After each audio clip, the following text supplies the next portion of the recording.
Get the Giants back on track. It won't be easy, though, against the division-leading Rockies, who've gone 9-3 this month and are on a push for October baseball. It's game 1 of the series next.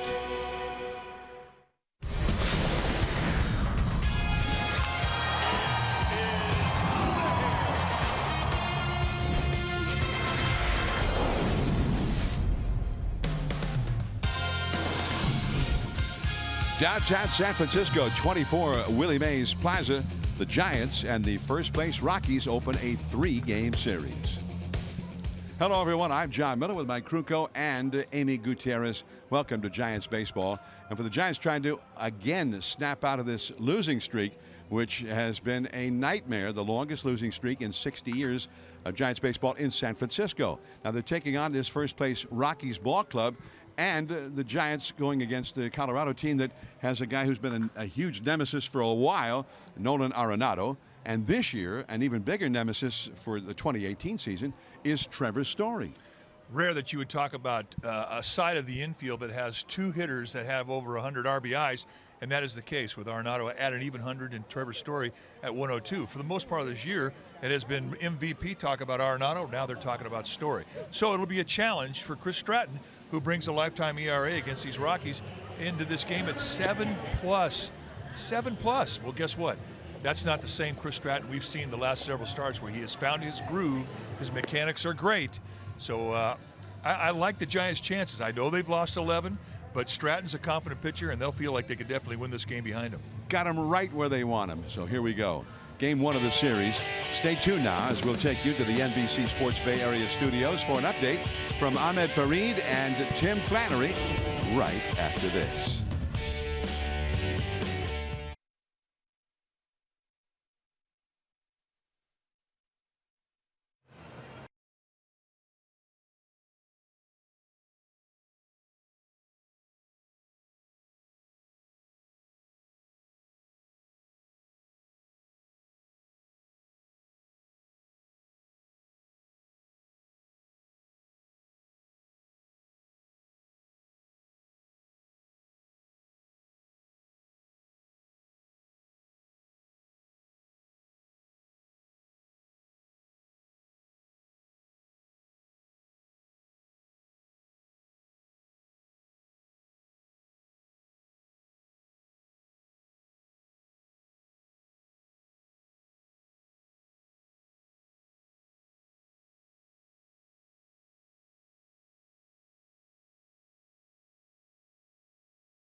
Coming to AT&T Park, San Francisco, Giants and Rockies. Game 1 of the 3-game set. Tim Flannery, Ahmed Fareed in our NBC Sports Bay Area studios.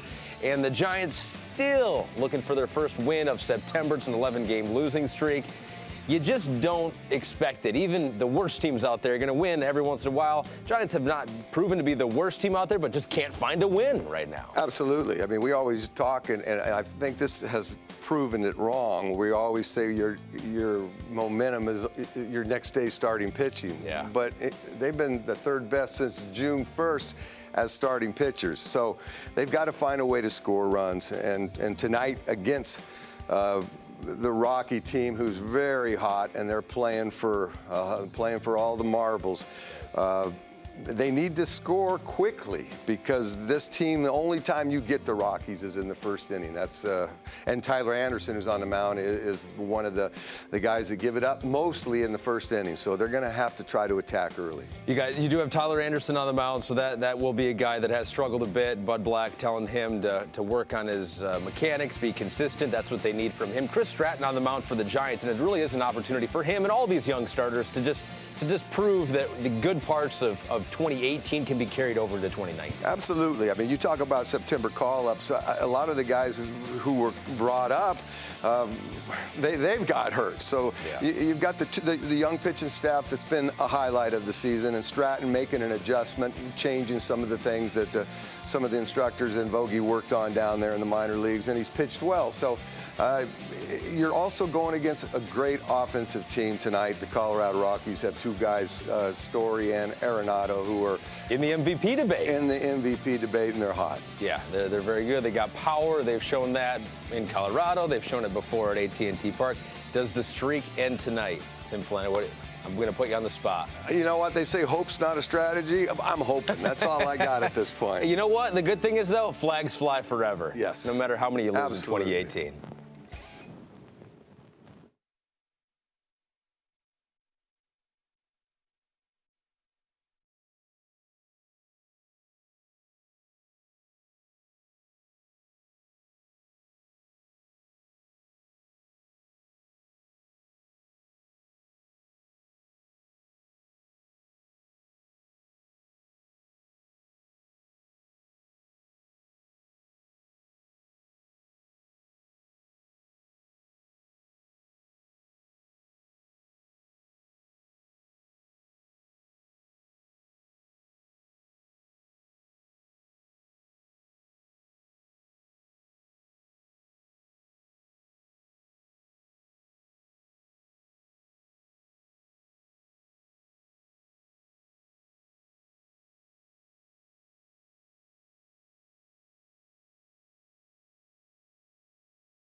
as they face the Colorado Rockies for game 1 of a 3-game series. They hand the ball over to Chris Stratton and hope he can stop the skid. Welcome back to our broadcast, everybody. I'm Amy Gutierrez. So sometimes a player's numbers against a certain team are simply unexplainable, such is the case for Gorkys Hernandez and his offensive prowess versus the Colorado Rockies. We're going to make it our Jeep drive of the game, brought to you by the new 2019 Jeep Cherokee. Keep your eye on Gorkys tonight. He went from 0 dingers last season to 15 this season, 7 of those off the Rockies pitchers, and 2 of those 7 off that guy right there, tonight's starting pitcher Tyler Anderson. May 20th here at AT&T Park. Gorkys took him deep, and then he did it again September 3rd at Coors Field. No surprise, Gorkys Hernandez leading off this evening as the Giants try to stop the bleeding Chris Stratton on the hill. You got John and Mike, you got lineups, you got first pitch. Stay with us.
The outfield for the Giants from left to right. It'll be Blanco, Hernandez, and Slater, best arm in right field. Crawford, Longoria on the left side. Panic and Bell on the right side. Nick Hundley, he'll be in the squad, putting down the signs. So Charlie Blackmon, 287 average, 353 on base, 26 home runs for the year. To lead off here against Chris Stratton, Arenado leads the Rockies with 34 homers. Story's got 33, and then Blackmon 26. So we're according to that clock in center field, we're a little bit early. Although that clock I think is a little bit slow. I've got 7:15 sharp. Time for baseball here, and that one caught the outside corner for a called strike.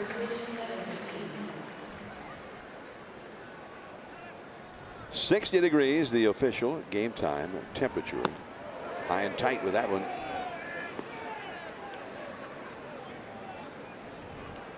Stratton has a very compact delivery, which allows him to repeat that arm slot.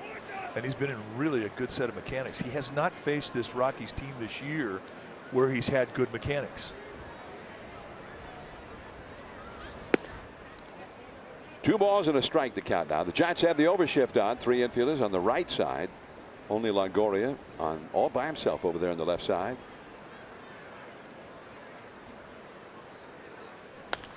That is a foul back into the second deck off the third base side. 2-2 the count. There's LeMahieu on deck. And Arenado in the hole, due up third in the inning. Blackmon, who had a fabulous year last season. Ooh, just a bit outside. Good pitch. Try to cut that fastball on the outside corner. The plate umpire tonight, Gabe Morales. He's a low ball guy, but I think he's an umpire that looks for strikes. I think he's a consistent umpire, good strike zone, and pitchers like him. Little flare, shallow center, and Joe Panic one away. I said Joe Panic, but the guy playing at second base was that man, Evan Longoria. In the overshift, Panic was well out into right field. So that Longoria going after it there. It is a play you don't normally see a third baseman make. However, I mean, in this day and age with all the shifts, I think it's entertaining, especially for third basemen, because they get to move around. On the outside for a called strike to LeMahieu. So that's a pop out to the third baseman. I talked to Evan Longoria about that. I said, does it bother you to move around? He goes, you know, it did 7 years ago. That came back over the inside corner with LeMahieu jumping out of harm's way. Called strike 2.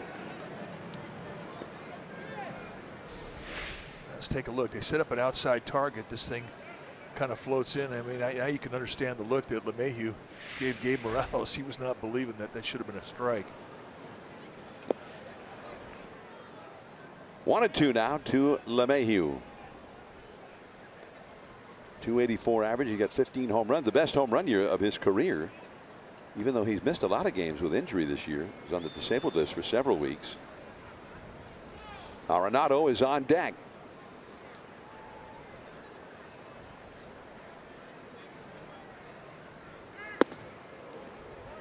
Nope. Fastball, 92 miles an hour. A little bit high, I guess. 2-2 the count. You won't see many belt high strikes with Gabe Morales. And like I say, he's an umpire that prefers the low strike. Skipper of the Rockies, Bud Black, who's done an outstanding job this year. Wow. 3-2.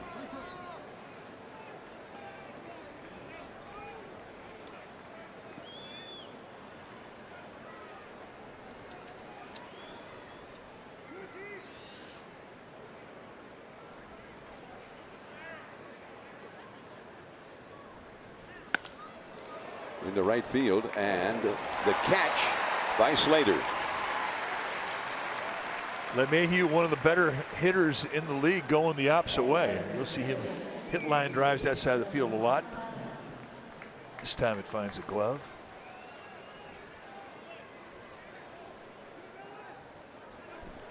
So here is Arenado. Arenado, another big year, 34 homers, 100 RBIs. Even though he's missed several games, 382 on base average. Beauty right at the knees of the outside corner. Well, that's the type of pitch that he'll make consistently when he's in his good mechanics. And like I said, he has not done well against the Rockies lifetime. His ERA lifetime over 7. And I think a lot of it has to do with the fact that he's not been right mechanically when he's faced him. And that's something that just can really go against you when you, especially when you're in Coors Field, their home field. And the foul tip.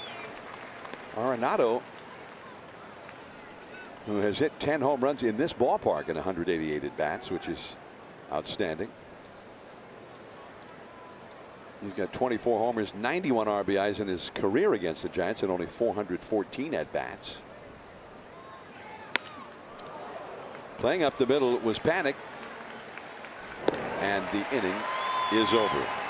He jammed it big time on that one. 3 up, 3 down. The Giants are coming up 0-0.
To hide, that's transparency. Gorky Hernandez leads off center field. He's got 2 homers and 10 career at bats against Tyler Anderson. Beld at first, Longoria at third. Crawford hits cleanup at short. Huntley, the catcher. Joe Panic at second. Slater in right field. Blanco in left field. The Giants have several left-handed hitters in there, and lefties have done pretty well against Tyler Anderson this year. Stratton, the pitcher, batting 9th. On the hill tonight for the Colorado Rockies will be the left-hander Tyler Anderson, 6'3", 215-pounder. He's 28 years of age. He's a 3-year veteran, and this is what he has done in 29 starts, 6 and 8 with a 4.89 ERA, almost a strikeout an inning. When you take your at-bats against Anderson, you're going to see 4 pitches: a fastball, curveball, slider, and a changeup. Best specialty pitch is that changeup, and his velocity in the fastball, low 90s. And he bunted at it. He tried to bring the bat back, but he did not, said Gabe Morales, the plate umpire. 0-2. All right, did he go on this? Yes, he did. Ortiz has got 2 lifetime homers and 3 hits and 10 at bats against Anderson. Arenado just in time. 1 away. Let's take a look at the Rockies defensively. They're a very solid defensive team. They rank 3rd in the National League. Starting in the outfield from left to right, it'll be Dahl, Blackman, and Gonzalez, the best arm in right field, and it's a very strong arm. Story and Arenado on the left side of the infield, LeMahieu and Desmond on the right side, and Drew Butera. He'll be in the squad, putting down the signs. Sunset in the city, and a spectacular sunset, reminiscent of what you might see in the Rocky Mountains. Check swing, ball 1. 1 out, nobody on, nothing here in the first inning. The Rockies had the overshift on for Belt. LeMahieu, the second baseman, is out in the right field, and Story's almost up the middle, the shortstop. Blackman still going back. Gets there just as he approaches the warning track. 2 down. That's the part of the ballpark where you're going to get the carry, and tonight no exception. It's just a mild breeze by AT&T standards, and there is carry to right field, which you don't see a lot of for most of the year. But in September, this ballpark will be a little more offensive friendly. Evan Longoria now, 15 homers, 50 batted in.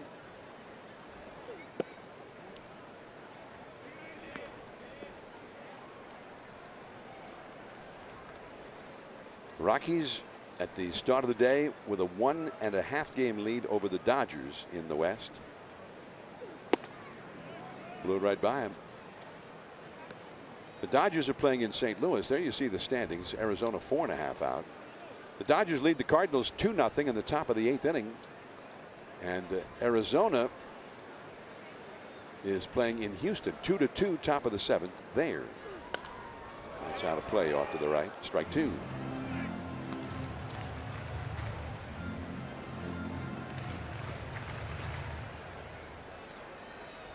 You see Longoria's numbers for the year. Remember, he spent about 6 weeks on the disabled list. Popped up. Desmond. And the Giants are also gone in order. Dahl, and then Story and Cargo coming up. 2nd inning, 0-0.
We start the 2nd inning. You see the light show on the Bay Bridge as seen from here at AT&T Park in downtown San Francisco. Here is David Dahl.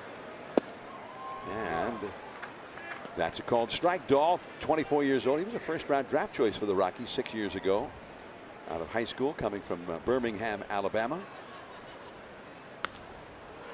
And that's back out of play. Dahl's got 10 home runs and only 191 at bats this year. He's shown some excellent power in limited duty this year. And he bounces that one foul.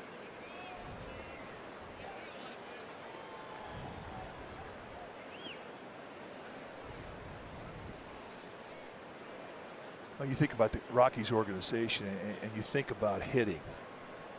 I mean, other organizations, you think Mets, you think pitching. But the Rockies have been that way since 1993, the year they opened up, became part of the National League. And when they sign off on a young hitter, I mean, you pretty much know that the guy can hit even before you first see him. You assume that.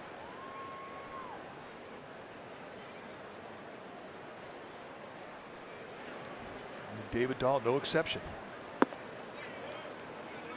He just doesn't have 200 at bats this year. He's got 191, but here he finds himself hitting cleanup for this Rockies team, going down the stretch when they're pumping hard to try and win this division.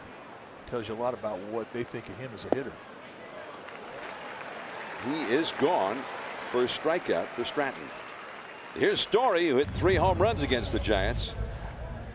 And Suarez was pitching.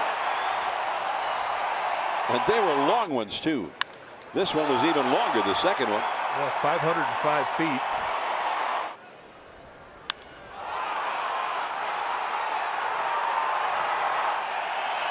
And he really has had a career year. And a lot of people are talking about this guy in the MVP discussion. Ooh. I guess a little bit high with that curveball. Yeah, you're just not going to get many high mistakes or high pitches, even if you make a mistake with a breaking ball and it looks like it's in the strike zone for Morales. Down low around the knees, that's where you get him. 1-1. The high hard one, it blew it by him. The Story, he's a big, strong guy, and he hits like a big, strong guy, but he has a lot of speed as well. 33 homers, 102 runs batted in, but he also has 20 infield hits, and I think that would come as a surprise to a lot of people. Well, I mean, no third baseman is going to come in and expect to have the guy bunt, so they're going to be playing deep at third base, and if he swings over the top of one and hits a dribbler, I mean, he's going to get a lot of those hits. It kind of reminds you, and you pointed it out, Hunter Pence gets a lot of those type of hits.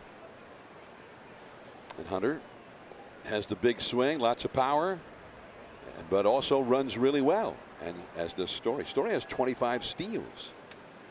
In fact, he's the only shortstop ever to have as many homers as he's had and RBIs and that many steals in the same season.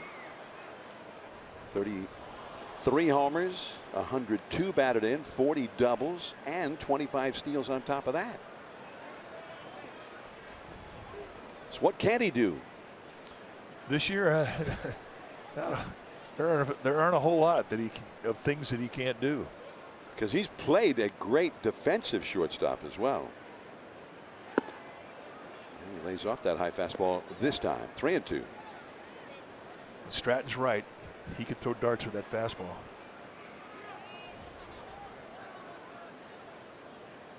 And he has really been in a great groove.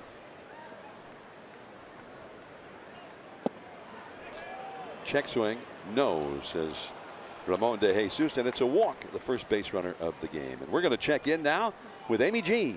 All right, gentlemen, it is time for our Giants in the Community. It is brought to you by PG&E. Last night, Buster Posey and UCSF Benioff Children's Hospital San Francisco hosted their 3rd annual gala.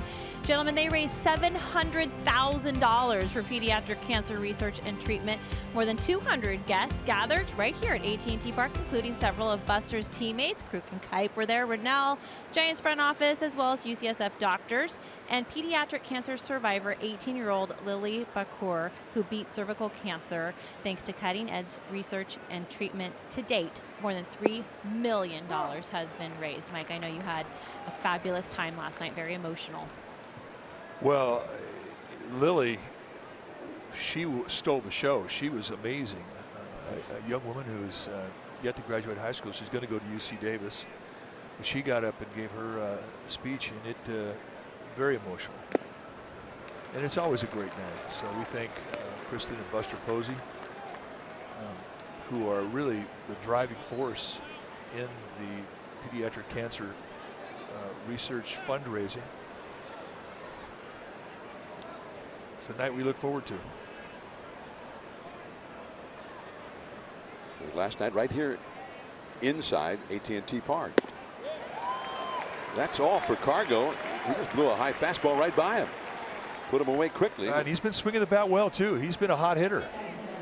But this is what Stratton can do. I mean, if he knows you have a weakness or a hole, when he's on, I mean, he can hit that spot about 9 out of 10 times. And he just goes right through him. And the way you do that is if he's thinking about another pitch. When the guy who's hot, you don't see him late on fastballs. And he was late on that one. Ian Desmond now with 2 down. Story at first. And they'll chase him back. And you know that Story is liable to try and steal a base here, especially with 2 down now. In this, which is sort of the antithesis of the Rockies' home ballpark, Coors Field up in the high altitude of Denver. This is much more of a pitcher's ballpark. Right up the middle. That's a base hit into center field. Story will stop at second as Gorkis Hernandez picks it up. 2 men on with 2 men out. First hit of the game.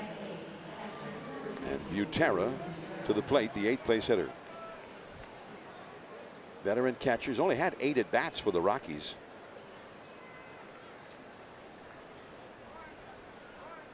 His overall numbers show a 191 batting average and 157 at bats with 2 home runs. Story at second, Desmond at first.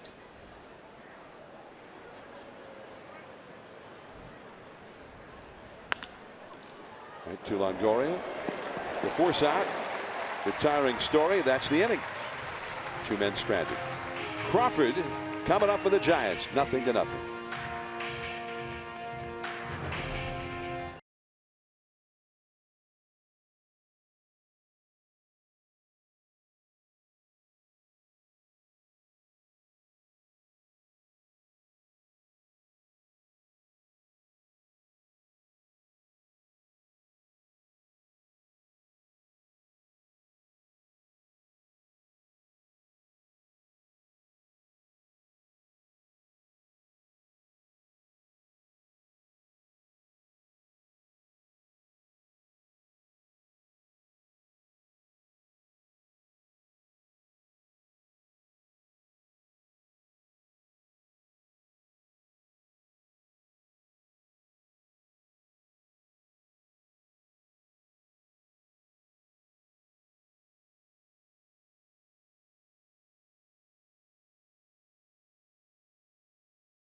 Our control play brought to you by Audi. Visit a Bay Area Audi dealer today and get behind the wheel of the Audi model you've always wanted. This was in the 10th inning. 0-0. Game over. Harrison Musgrave was the pitcher, and the Giants won it 1-0.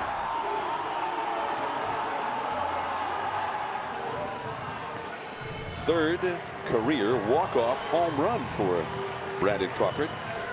2 of them have been against the Colorado Rockies and against 2 Rockies left-handers as well.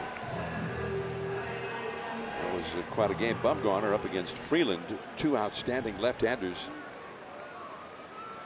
So here's Crawford to lead off for the Giants in the 2nd inning. 0-0 score here.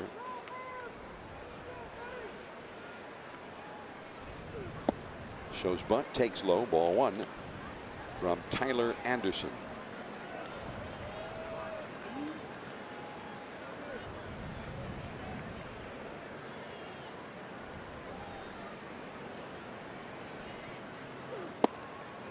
Fastball right in there for a called strike. Anderson's got some big time funkiness to his motion. It's almost like it's in 3 pieces. He starts, stops, gathers, and then comes at you.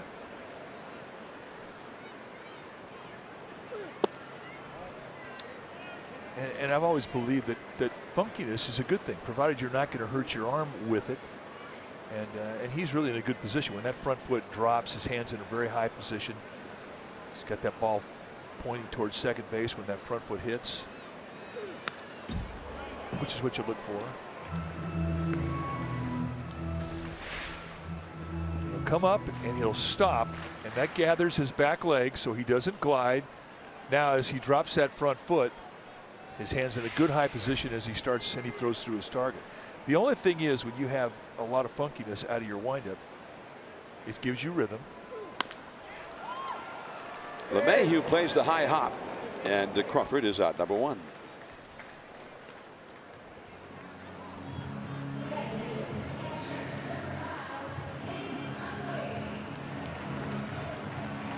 The only problem with a guy who's got funkiness in his delivery is that when he gets into his stretch position, it's hard to recreate that funkiness because it takes a lot of time, and it would give a base runner a big opportunity to steal a base.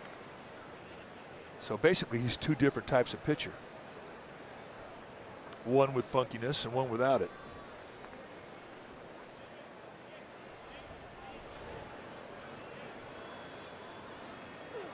Nick Hundley at the knees for a called strike.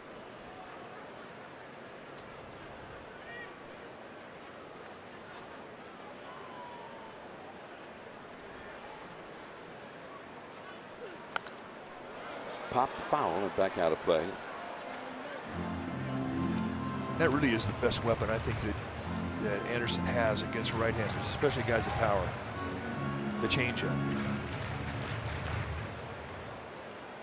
Very, very difficult to pick that pitch up early because he sells it so well with his motion. And the more funkiness you have on it, like the bigger sell that you have on the pitch. And then the 94-mile-an-hour fastball after a couple of those off-speed pitches down around the knees, but Hundley got a piece of it to stay alive. Yeah, up around the letters too, and that's not an easy pitch to get the top hand on, especially after you've been impressed with a changeup. Anderson out of the University of Oregon.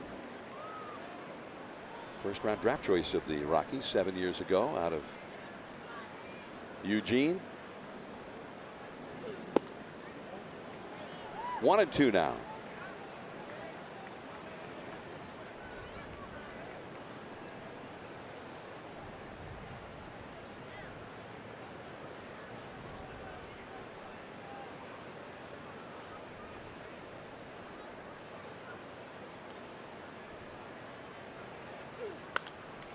And that is a foul high in the air, out of play.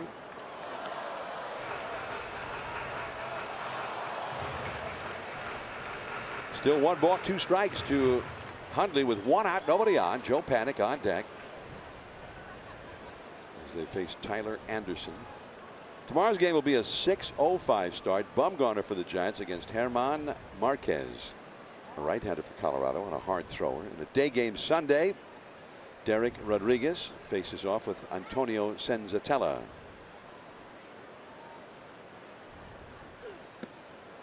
And the changeup floats high and outside for a ball. 2-2. So Hundley giving him a battle here after quickly falling behind in the count.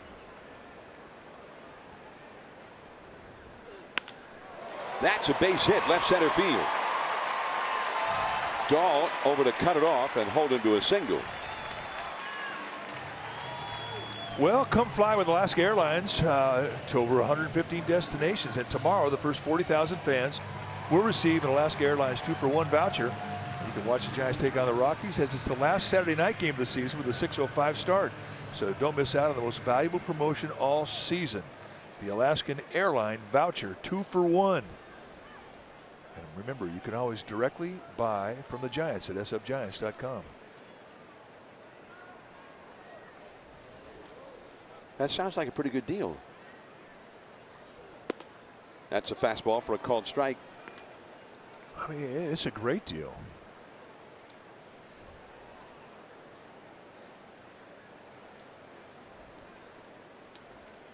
So let's say that you and I were going to go somewhere and we wanted to use that. Yeah. Who would get the free one? Me. Okay. Just so I understand how it works. You know the rules, don't you? Come on. 1-1 to Joe Panik. Well, let's say Joe Panik and I were going to go somewhere together. Oh, Joe. Oh, Joe would get it. Joe Okay. would get it. All right. So whoever I was with, it would be a great deal for them. Yes. Okay, great. That's the whole plan. Hey, I'm into that. It is a very cool way, though, to seriously cut your expense in half. And that's tomorrow? That's tomorrow. First 40,000 people are going to get the 2-for-1 voucher. 2-2 the count. And And let's say that you and your wife are going. yeah, I would say let her get the. Well, you're saying both people get the voucher? yeah. Okay. But on that one particular trip, it would be 2-for-1.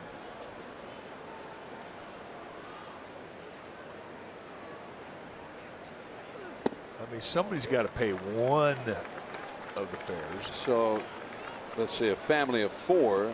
Yep. Well, if they brought the kids, maybe all 4 of them, if they were the first 40,000, they'd all 4 get it, right? Yeah. But if you had the family of 4, 2 would pay their fare and 2 would be for free. And that's a cool deal.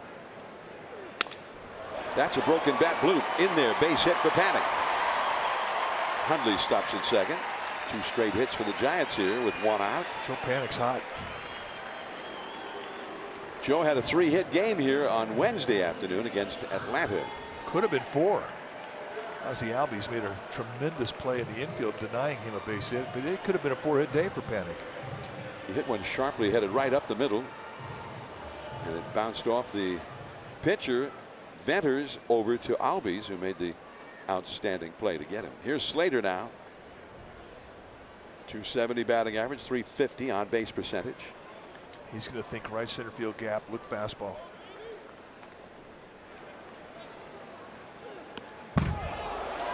That one rolls over toward the dugout as the runners advance. That ball went on a journey. It didn't just go to the backstop. It kind of had a mind of its own. Now Butera, once it got past him, he turned around and looked, and all of a sudden he had to redirect. I mean, that's one of those pass balls where if you're or wild pitches, if you're a catcher, you're thinking that could be a 2-base wild pitch. So now runners at second and third. The infield stays back, normal depth. 1 ball and no strikes to Slater. That rolls foul. And he was way out in front of that one and is very, very relieved that it went foul. Although I think it would have gotten a run home if it had been a fair ball as slowly as he hit it. It would have got the job done. So that's his job number 1. He's got to get that runner home from third with 1 out. Now the Rockies middle infielders are giving him the run. If he hits a ground ball past the pitcher up the middle, that's going to score a run. They just want to stay away from the crooked number. Off the inside with a fastball at 94. That's why if you're pitching this situation, you're thinking strikeout. But if you give up a hit right here and a couple runs score, I mean, that's a bone crusher. I mentioned the best arm for the Rockies is in right field with Carlos Gonzalez, but Charlie Blackmon has a good assist arm as well. That's up the middle and off the glove of Story and slows it up into center, and 2 runs will score. Panic following Hundley. 2-0 Giants. Bone crusher. Especially if you're Anderson, you're thinking off the crack of the bat that ball's going to get caught. Then all of a sudden you turn around and look and realize that your shortstop is playing 6 steps towards the hole, towards third base, and he couldn't get to it. He's thinking when that ball left the bat, that's going to get caught. It's an out. And as it works out, the Giants get both runs in, and that definitely is a bone crusher to Anderson. So here now is Blanco.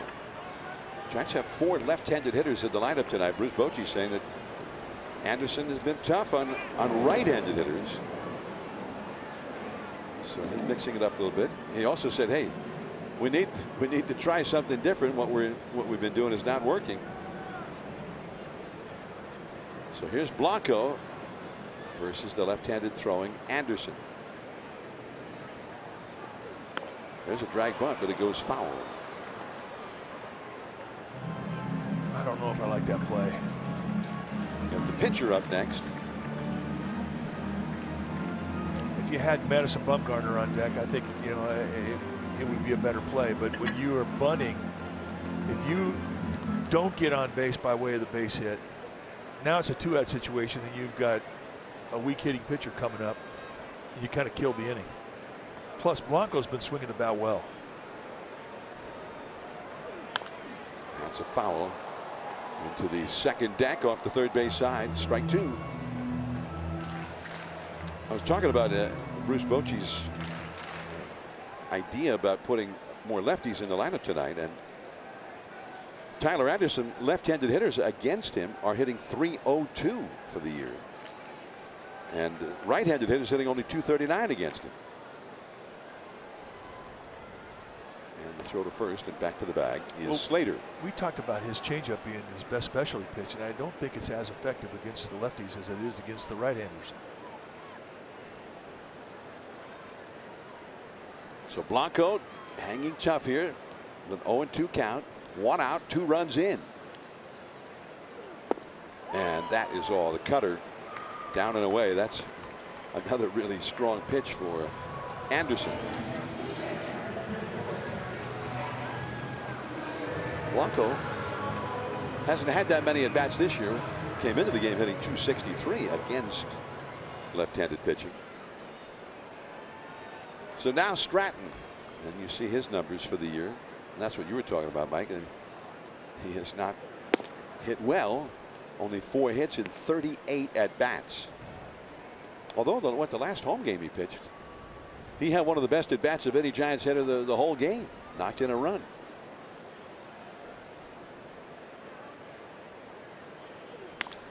That's a base hit into center field. Slater will stop at second as Blackman gets it back. Bone crusher. We talked about, you know, swings of the bat that mentally can beat a guy up if he's out there on the mound. That base hit with 1 out, runners in second and third, it's 2 RBIs. Here with 2 outs, you see that pitcher who doesn't have great reputation as a hitter getting that batter's box. You're thinking, okay, I could kill this inning right here. And now Stratton does this. And immediately Steve Foster, the pitching coach for the Rockies, is going to come out there and tend to his young left-hander, because right now he's a bit rattled.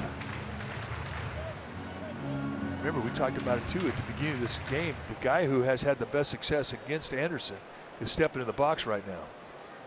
Marquis Hernandez has 2 home runs lifetime against him in 11 at bats. And Gorky's this year especially seems to just like anybody who's wearing a Rockies uniform. He's got 15 home runs. He's hit 7 of them against the Rockies, incredibly.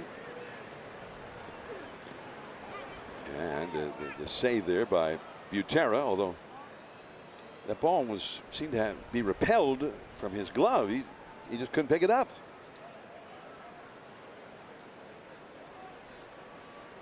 Drew Butera. His dad was a catcher in the big leagues. Sal. Sal. Good catcher too. Drew kind of hit the jackpot. He went from Kansas City to the Rockies. He went from last place to first place. There goes the runner from second base. And the ball goes to the backstop, but it ricochets back to Butera. Slater really thought about it. He came around third hard, but then when he saw the ball come back to Butera, he put the brakes on. Stratton moves over to second.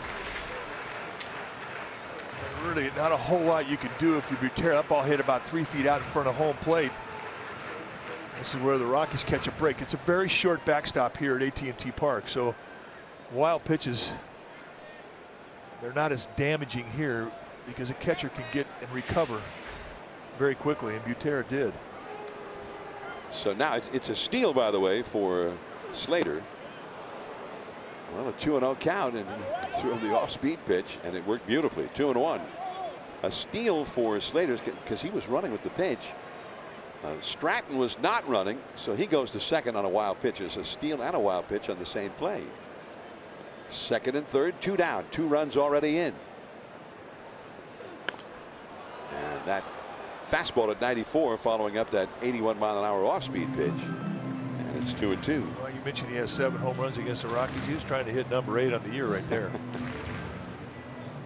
This inning, 31 pitches. And this time of year, that's a lot.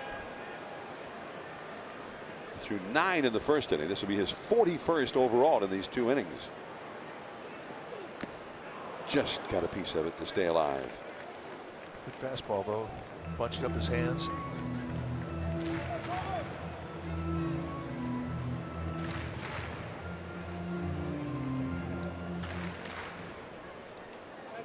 Slater, who hit the 2-run single to put the Giants ahead, is at third base. Stratton is at second base. Both ready to take off at the crack of the bat with 2 down.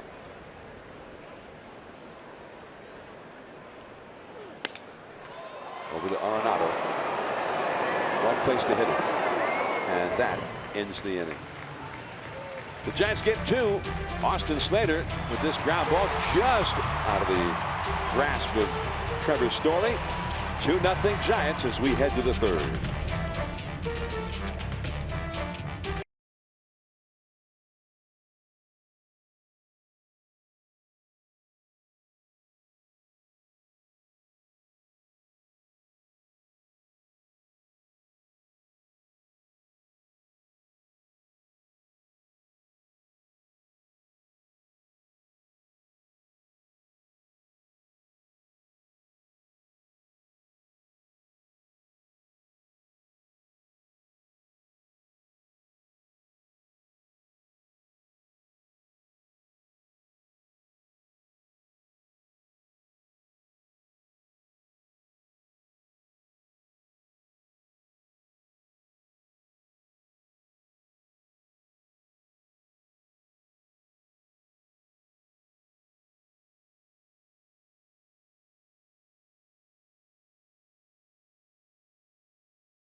Wants you to love your haircut. That's why they created clip notes. Notes that tell them what you like, so you get your same great haircut every time, anywhere. Great clips. It's going to be great.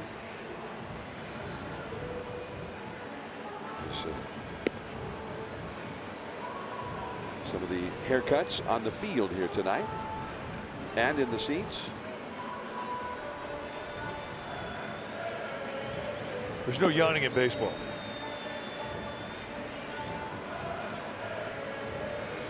Even if the Colorado pitcher just had a 33-pitch inning.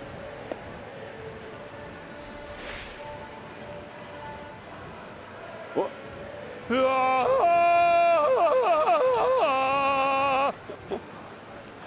So that was not a yawn. He was doing a Tarzan. Yeah. Oh yeah. There we go.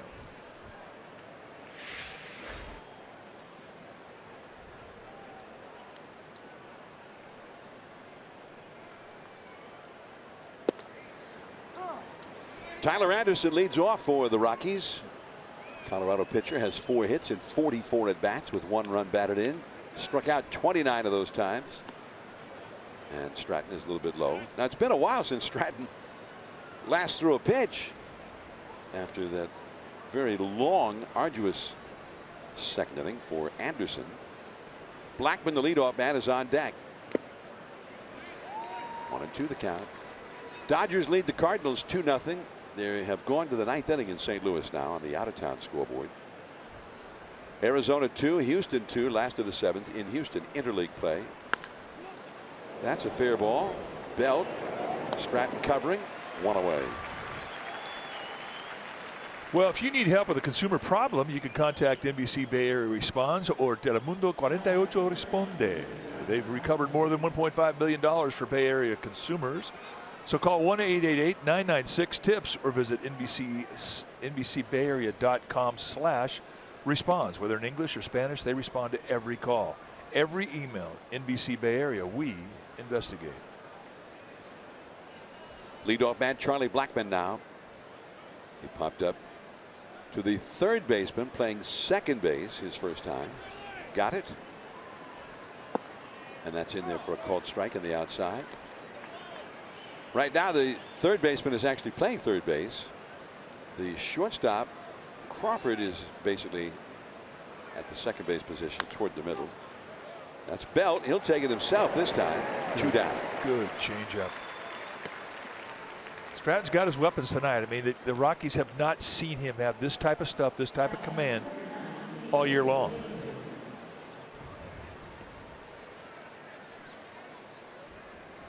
Two down. Here is LeMahieu. Giants ahead 2-0. Third inning.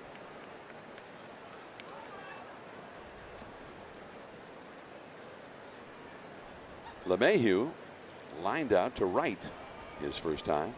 Hit the ball hard. A little bit too high. Not much.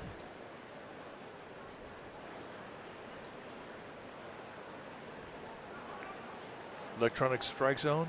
Steve Reich with about 10 inches to spare on the top. 2-0. The height of that last pitch would be just about the top of the electronic strike zone. Now this guy, he's 6 feet 4 inches tall. He's a second baseman, but a very tall second baseman. 2-1. Taken all the way. The thing too about LeMahieu, he's not afraid to hit with 2 strikes. This is a former National League batting champion. Just missing apparently on the inside. There just hasn't been much on that inside corner.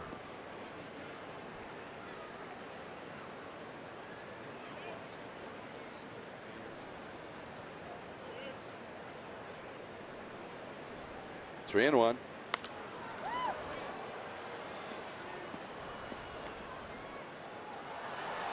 Three and two now. Well, prior to that last pitch, just checking on the app, because we don't use the computerized strike zone here in the NBC Bay Area telecast. Every one of those pitches, according to the StatCast strike zone, could have been called a strike. There's Gorkis Hernandez over in right center field, and the inning is over. No matter, he got it. Brandon Belt, then Longoria and Crawford coming up. Shutdown inning.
We go to the last of the third. Brandon Belt leads off here against the left-hander Anderson. They've got the overshift down in the infield against him. Only Arenado on the left side. And the slow curveball at 69 miles an hour. Strike one. Belt hit one pretty hard his first time into deep center for an out. So he's 0 for 1. LeMahieu, the second baseman, is playing in 20-25 feet into the outfield. And the foul ball. Strike two.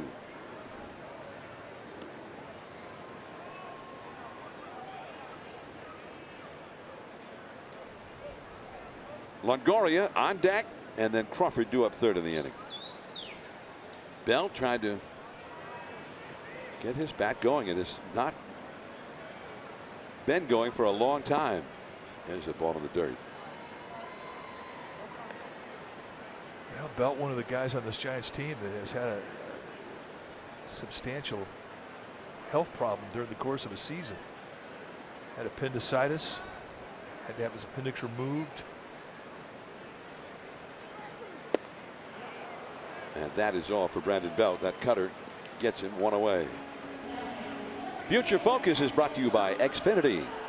We make it easy to access your favorite entertainment at home and on the go. Xfinity, the future of awesome. Giants prospects playing in the Dominican Winter League. Play will begin in the middle of next month. The Liga de Béisbol Profesional de la República Dominicana. The right-handed pitcher Camilo Doval. Shortstop Manuel Geraldo. Right-handed pitcher Jose Marte. Jeffrey Parra, a catcher. Olbis Parra, a right-handed pitcher. Orleni Quiros, a left-handed pitcher. Carlos Sano, a right-hander. And Franklin Van Gerp, a right-handed pitcher. So those guys will be down there in the Dominican. It's great when you hear names that are unusual, and you kind of have root for the guys with those names to get to the big leagues. I got to tell you, Franklin Van Gerp, I'm on board. Well, I hope I got it right. That is called strike three to Longoria, and he was not too happy with that call. A little backdoor breaking ball. You're getting much more corner on the first base side of the strike zone than you are on the third base side.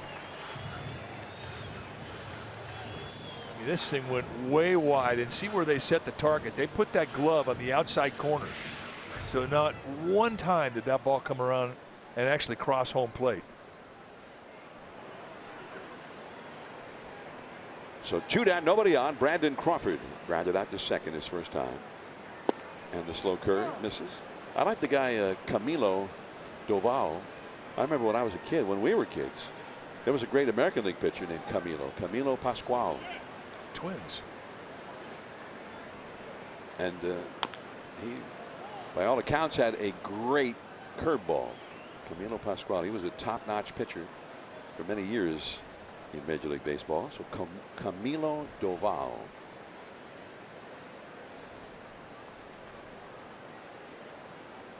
Brandon Crawford trying to get it going.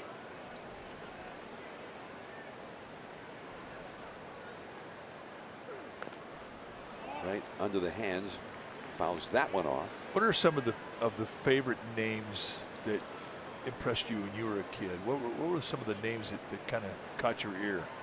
Bob Shepard, the longtime voice of Yankee Stadium, the classic voice of Yankee Stadium for maybe 60 years. He made a list of his favorite, what he called euphonious names. And Salome Barojas, a pitcher with the White Sox, was one of his all-time favorites. That's a good one. That's all for Brandon Crawford. And Tyler Edison strikes out the side. On to the fourth, Arenado, Dahl, and Story coming up.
tonight from 3 p.m. to 6 p.m. over at The Yard. That's across from McCovey Cove.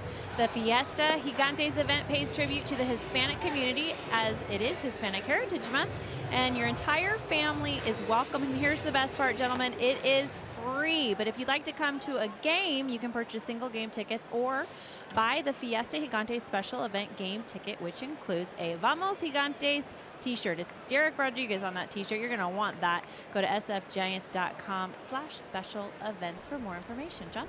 All right, sounds great. And we move to the 4th inning. 2-0 Giants. Here's Stratton to Dolan Arenado. They drive into right field. Back into his left, Slater on the warning track.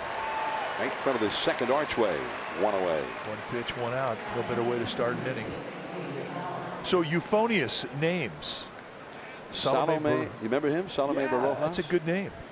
Another guy he liked was an outfielder with the Twins. Might have been a teammate of Camilo Pascual at one time.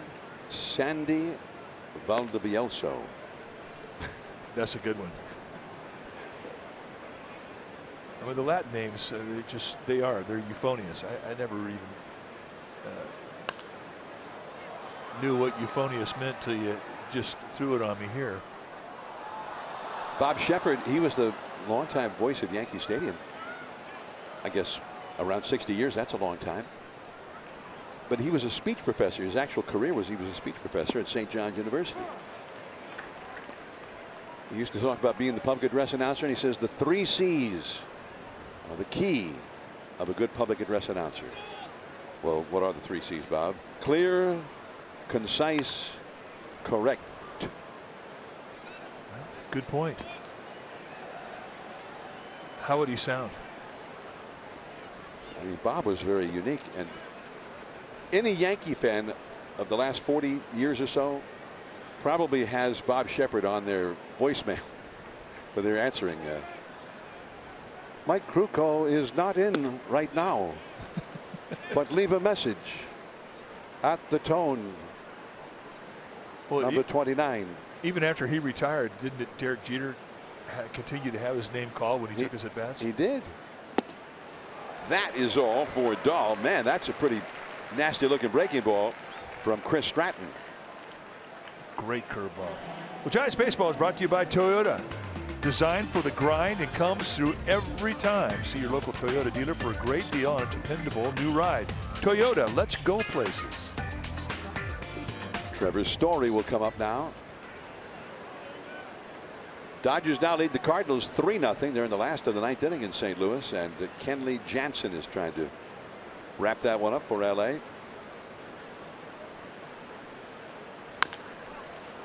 Longoria. And Story is gone. 7-pitch inning against 3 of the Rockies' toughest power hitters. 2-0 Giants. Hundley, Panic, Slater coming up.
hidden fees. That's transparency.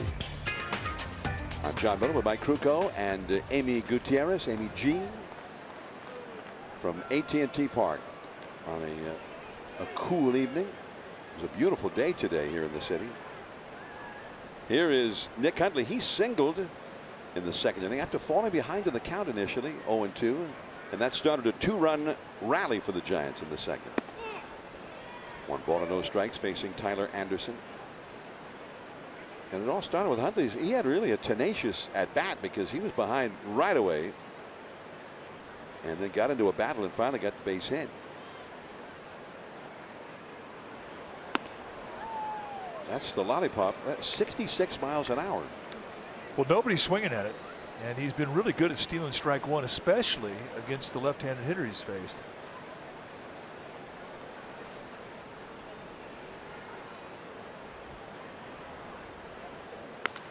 That's hit deep and foul, very much foul down the left field line.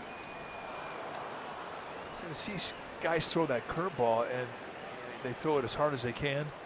Well, the guys who I think are the best curveball pitchers are the guys that can back off speed with the curveball and throw it anywhere from 78 to 66 miles per hour. And Tyler Anderson's got that type of touch with that pitch. He's showing it tonight.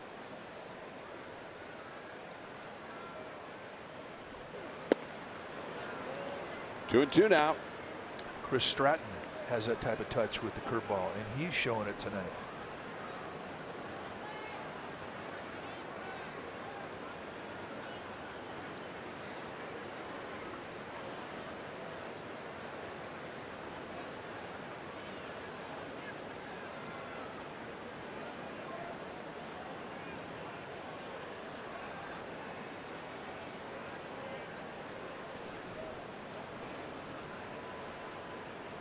Joe Panik on deck. And that's over, but a little bit too low. Full count. There's Joe Panik, who also had a base hit in that 2-run second inning rally. 3-2 the count to Huntley. That's along the right field line. Gonzalez right along the foul line. 1 away. And he was not as far over toward right center as we're used to seeing for a right-handed hitter. Now, in this ballpark, I think this ballpark had everything to do with the way that the big leagues across the board now play right field. They take away that right center field gap. It's rare when you see a right fielder play straight up. Got the call on the outside there to Joe Panik. Panik hit a single after his 3-hit game here on Wednesday. The bloop. Dahl. No. Panik will hold on at first. Dahl gave it a great try. He's got the magic wand going tonight. A couple of dead birds he shot out there, one in the second inning, and here with 1 out, just throw a little soft fly ball out. It's hard to get a great jump on that because you always expect more fly ball than what you get. So Giants catch a break here. Just in front of the glove. So here's Slater. He got a base hit just off the glove of Story that knocked in 2 runs in the second. Ooh.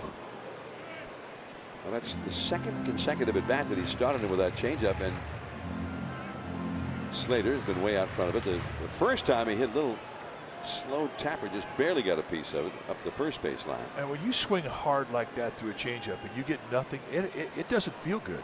It hurts.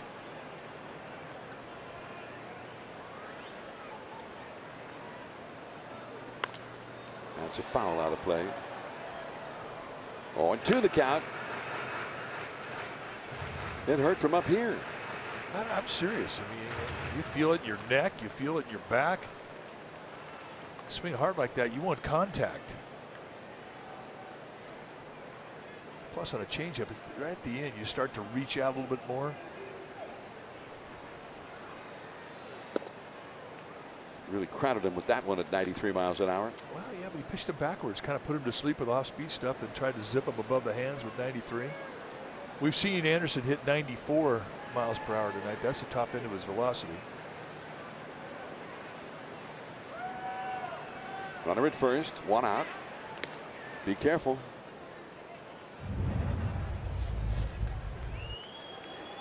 This was the base hit that really was the big hit of the game, because with runners in second and third, it scored 2 runs.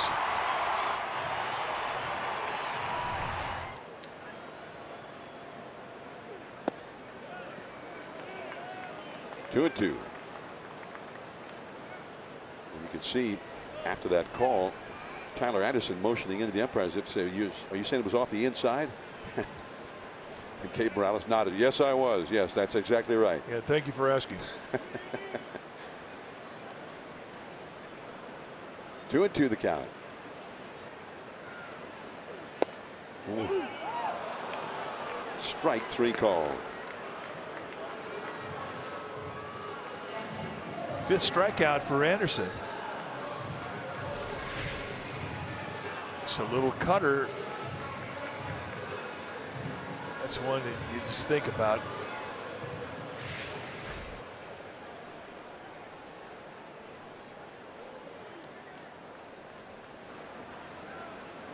So here now is Gregor Blanco, who struck out his first time.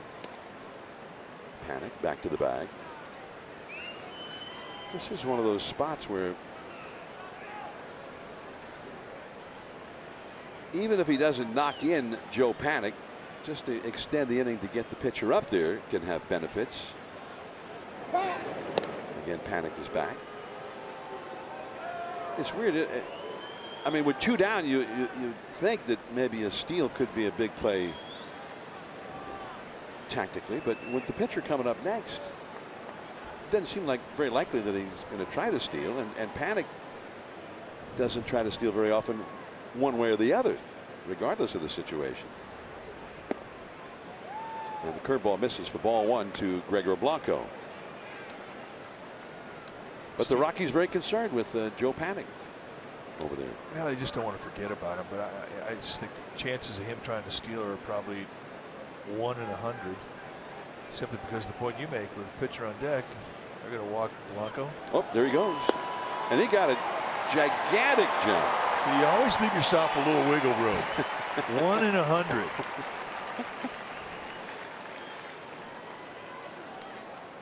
Well, it was the perfect time to go. Anderson with that big leg kick. Watch that leg kick. It's not just the leg kick, then he has the hesitation and whatnot. Joe's 3rd steal of the year.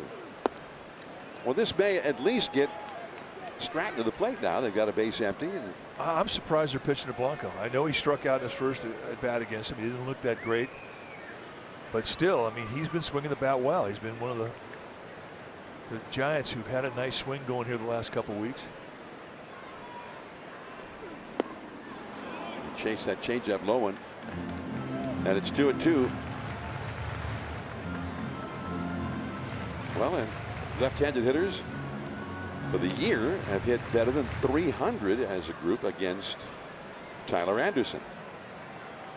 Stratton, the pitcher, is on deck. Panic the runner at second. That is foul off the left field line. This is such an opportunity for the Giants. You know, Bud Black, skipper of the Rockies, I mean, he's an old pitcher. He loves to have the pitcher start off an inning, especially one who's not a great reputation for a hitter. And so that's why he's letting Anderson go after Blanco here. Also because he struck him out his first at bat. But it is an opportunity for the Giants.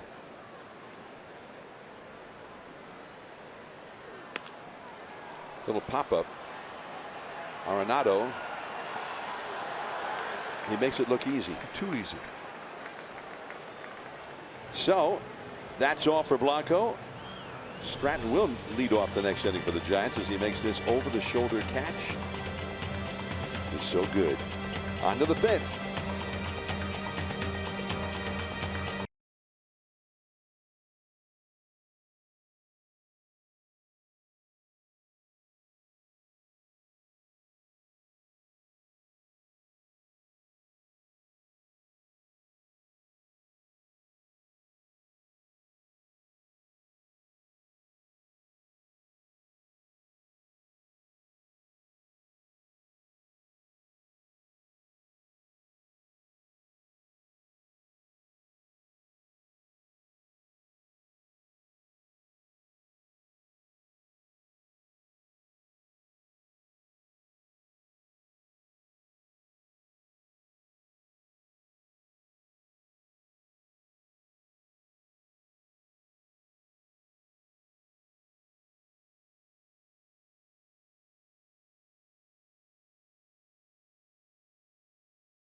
Well, Giants baseball is brought to you by Great Clips. Great Clips wants you to love your haircut. That's why they created Clip Notes.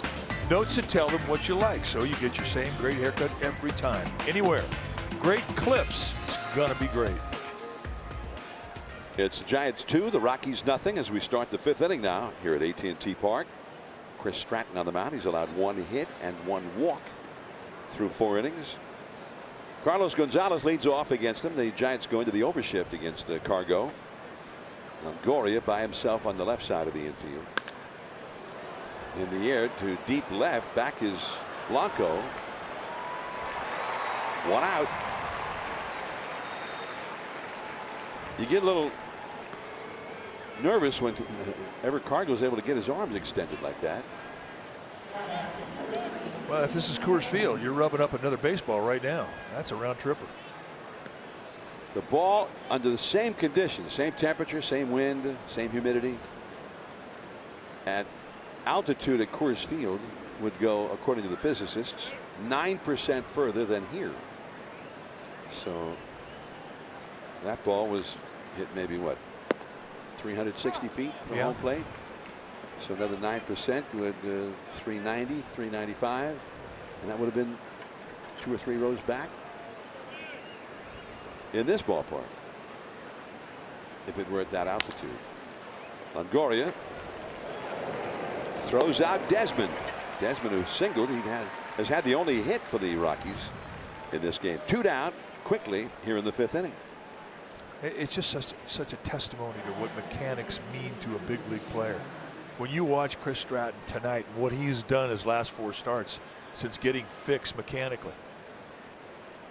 This is what we saw early in the year. I mean, just a full command of 4 pitches, full command of the strike zone with all of them. Move the fastball around. Seriously, like he's throwing darts. And it really is fun to watch this guy when he's got his mechanics going like he does tonight. Drew Butera displayed bunt there, and from both first base with Belt and third base with Longoria, the Giants started collapsing in toward the plate there. That is in for a called strike. Yeah, the other thing too, you know, when you have your command and you have your velocity, your movement, your finish on your pitches, your confidence is as high as it's going to get. And this is the mode that Stratton has been in. And the curveball is low. For the longest time when he was scuffling mechanically, he knew it. He knew he could not throw his stuff out over the middle of the plate. He had to stay to a corner. And then when he couldn't hit those corners or movement came back in the middle of the plate, he got hit hard, especially by this Rockies team. He came into tonight's ball game and his lifetime ERA against the Rockies was 7.89. This year it was 9.82. They were hard on him, but they have not seen him have this type of groove like he has tonight. Well, that's a walk for Butera with 2 down. Second walk allowed by Stratton, and it brings up the pitcher Anderson. And that's a spot where we were just talking about it. Bruce Bochy would like to have seen him get Butera out and let Anderson lead off the next inning. 0-1. Although there's no guarantee with the Rockies behind that he would have led off the next inning. They've got 10 actual hitters on the bench with the expanded rosters here in September. A ball and a strike. Anderson grounded out to first in the 3rd inning, so he's 0 for 1. And he has had only 4 hits in 45 at bats for the year. Giants ahead 2-0 here in the 5th. 2 down, runner at first.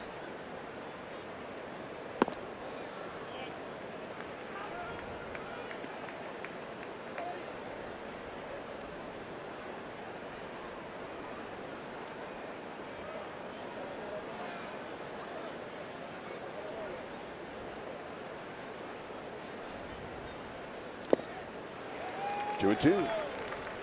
Dodgers won their game in St. Louis 3-0. Walker Buehler pitched an overpowering game against the Cardinals in their home ballpark.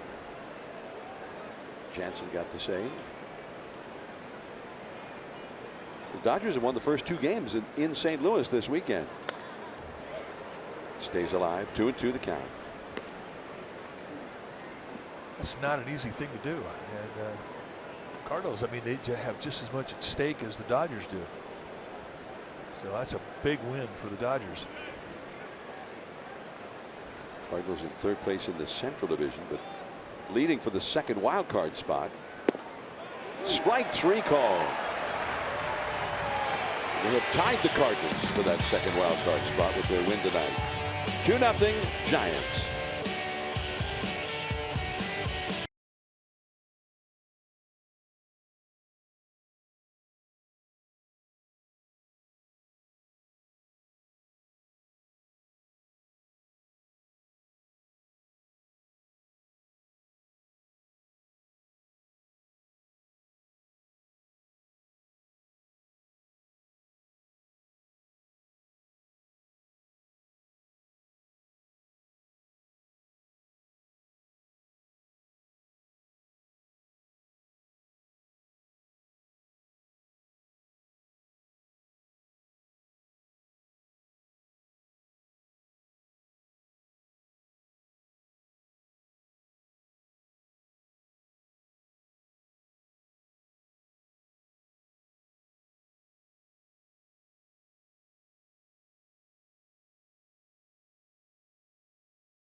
Plays induced this season in the National League. Well, your Giants would be on top with 124. Cubs, Rockies, Cardinals, and D-backs all in the top 5. And for the Giants, the guy who has induced the most double plays has been Andy Suarez. He has done it 19 times. That's our By the Numbers brought to you by Toyota. Toyota, let's go places.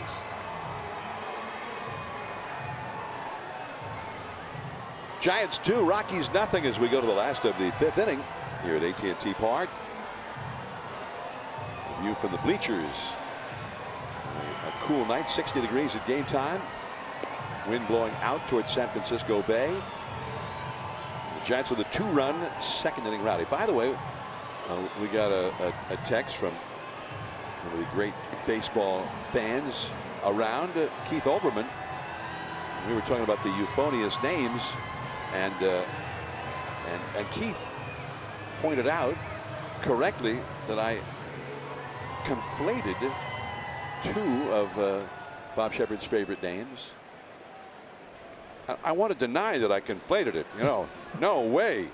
And I just also want to emphasize, and I'm not running for public office. If I was, then okay, I'd be conflating stuff all the time. Apparently, I know how that works. Anyway, it was not Sandy Valdivieso, as I said, but Jose Valdivieso. There was a guy, Sandy, but it was Sandy Valdispino. So Sandy Valdispino, Jose Valdivieso, and they may have both have been on Bob's list of favorite euphonious names. I never had you pegged as a conflator. No, yeah, it turns out I am. Unwittingly. That's all for Chris Stratton. And the batter will be Gorkys Hernandez. 2-0, the Giants ahead here in the last of the 5th. I always remember during the World Series one year, Bob Shepard, you know, they give him a script. And the Yankees, I don't remember who the Yankees were playing in the World Series, but we're there doing the games, and Bob's introducing all the players and then the lineups, and they go out to the foul line before the game.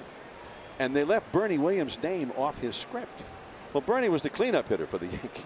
It's a pretty important name to leave off the lineup list. And so Bob just went right past him and went to the next hitter and whatnot. And Bernie just kind of snuck out there and made his way to the foul line unobtrusively as possibly he could. And The next day, we're down in the dugout, and Bob comes up to Bernie Williams. I'm sitting there talking with Bernie and getting some little tidbits maybe we could use in the broadcast. And Bob introduces himself to Bernie, figuring maybe probably Bernie never heard of him. And that one is down the left field line. That's a base hit. Extra bases for Gorky Hernandez. So his first hit of the game against a team that he has really done some damage against this year, the Rockies. So Gorky Hernandez gets the Giants' 6th hit of the game. They set the inside target up, and it's right to the glove. So watch the elbows bend as he goes and collapses to get that bat hit on the ball, and does a nice job of staying inside that ball as he drives it to left field. That's a beautiful swing. That's the one thing he's been consistently able to do this year, and has really explained a lot of the success that he has had. So Bob, he just wants to apologize to Bernie for leaving his name out. And so he introduces himself. He says, Bernie, I just want to apologize for having left your name out during the lineups last night, and so on and so forth. He says, as Belt pops up the first pitch out in front of the plate, Butera into foul ground. And that's all. That's the way things have been going for Brandon Belt lately. So he's gone on one pitch with a runner in scoring position. 2 down, and Longoria comes up. So he says, but before you respond, let me just remind you, as Shakespeare once said, to err is human, to forgive divine. And Bernie says, huh, did he say that? Well, if Bob said he did, I feel strongly that he did. Well, Bob knew him.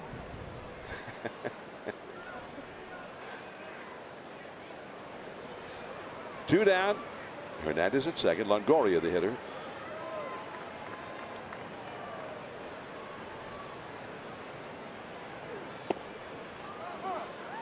Oh, 0-1.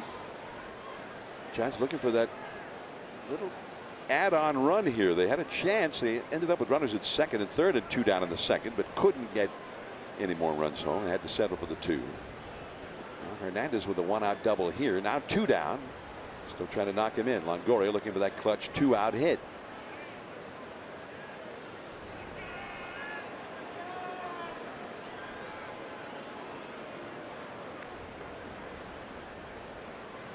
Giants with 6 hits. The Rockies have only 1 hit so far. We're in the last half of the 5th.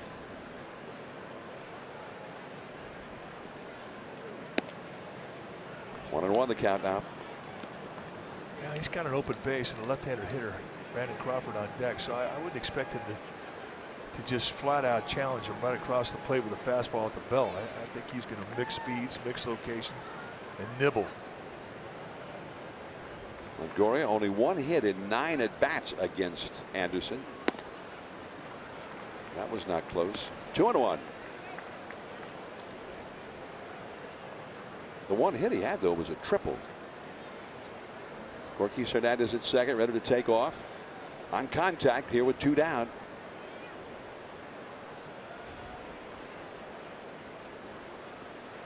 Oh, Butera got something in his eye.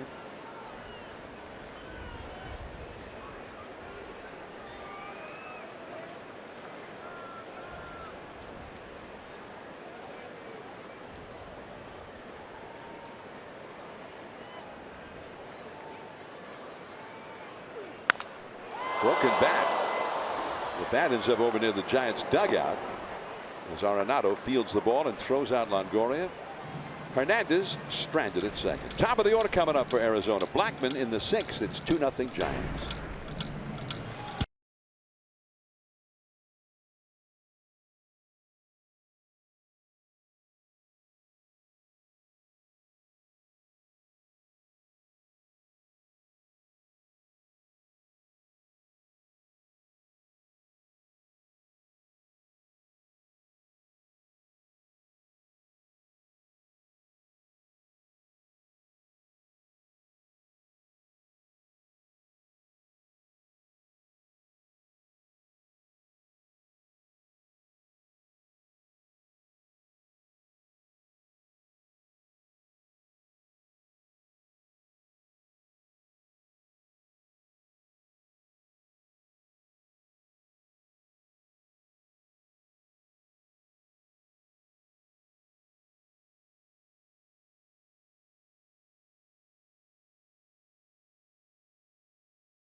when he visited students at Roosevelt Elementary in Salinas. Needless to say, gentlemen, it made their day. It was part of the Chevron Fuel Your School program.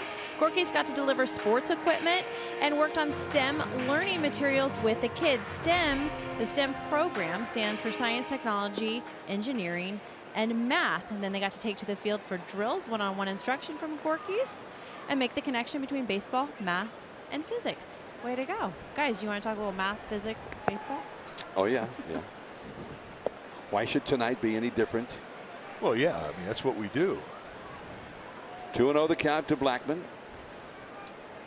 Giants with the 3 infielders stacked up to the right of second. Crawford back to the left side, tries to barehand it, and I don't think it would have mattered even if he had succeeded in picking it up. Blackman runs pretty well. Infield hit. Well, this Sunday, it's the 16th of September, and it's also Star Wars Day. The first 20,000 fans are going to receive a Star Wars cap presented by Smartwater. So come on here. You will see a few fellow Jedi Masters here at the yard. And you can go to sfgiants.com/special events and get your tickets.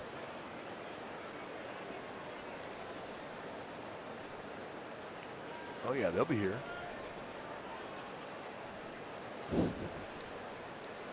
Whether Pablo's in the lineup or on the disabled list, those panda hats are all around the ballpark, regardless. I'm just glad to see him back. Pablo no longer on crutches, so he's healing up. He had his hamstring repaired surgically. LeMahieu with Arenado on deck. Back out of play, strike 2. Arizona has a 4-2 lead over Houston, last of the 9th inning. Hirano, who's doing the closing right now for the D-backs, they took Boxberger out of that role, is on in the last of the 9th. The Dodgers beat the Cardinals 3-0, and you see it on the hand-operated out-of-town scoreboard. And again, high and foul. Second deck down the right field line. The infield hit for Blackman, the second hit of the game for the Rockies. And I don't know how many infield hits Blackman has. We mentioned Story's got 20. Seems like Blackman's got quite a few just against the Giants.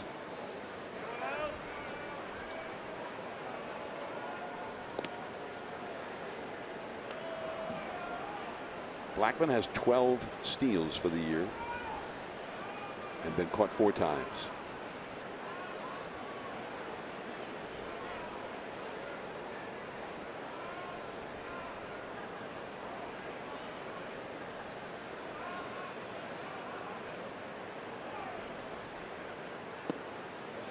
He laid off, 1 ball, 2 strikes. Good 0-2 pitch. A little slow curveball off the plate away, and it sets up the inside corner at the hands with the fastball. Hard stuff in, soft stuff away. Ooh, struck him out looking, and that really fooled him big time. Well, he came back with another curveball. They set the target away. This thing starts off in the inside corner, winds up being a ball that comes back to the zone. I mean, it's a little bit of a hanger, but listen, anything to get you now, that's a great pitch. And he completely locked up LeMahieu.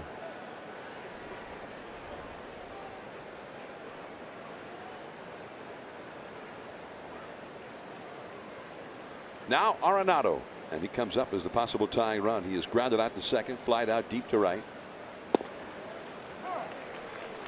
Strike 1. Standing fastball right there to open it up at the knees at 92. Good finish with that pitch.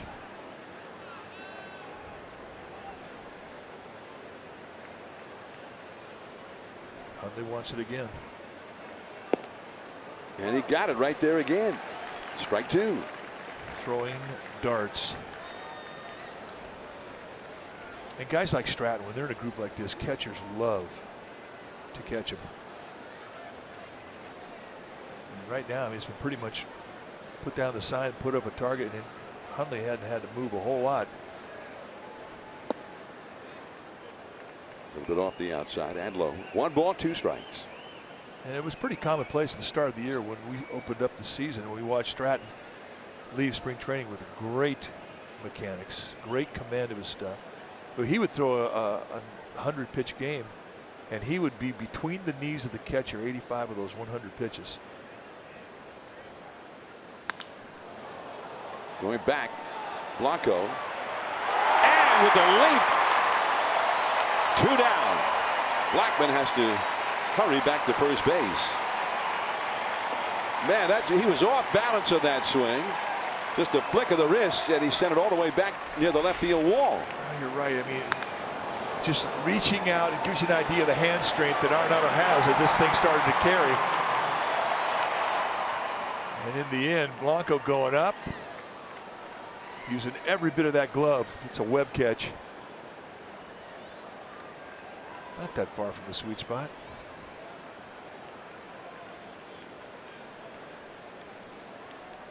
Well, it shows you why Arenado can be so dangerous.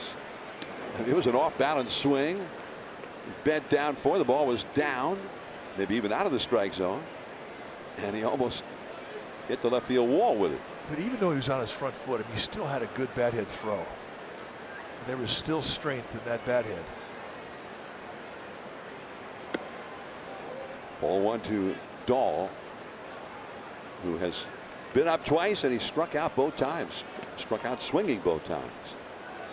Story is on deck. Blackman still at first. He led off the inning with an infield hit. Now over there with 2 down. 2-0 Giants. 6th inning. On the move, Slater. That ends the inning. That ball is hit hard. Gregor Blanco going back to jump and catch this one off the bat of Nolan Arenado.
Grant Liffman joins Grant Brisbee on the Giants Outsiders after postgame live on every 7 p.m. night game broadcast on NBC Sports Bay Area.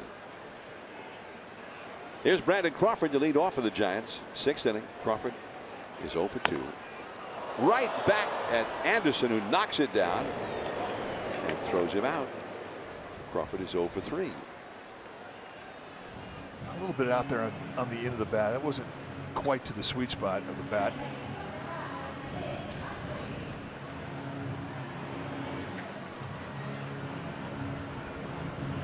Nick Hundley will come up now.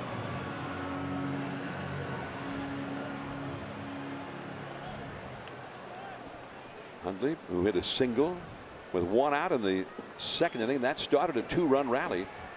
Those have been so far the only 2 runs of the game. He scored a little bit later in the inning on the 2-run single by Austin Slater.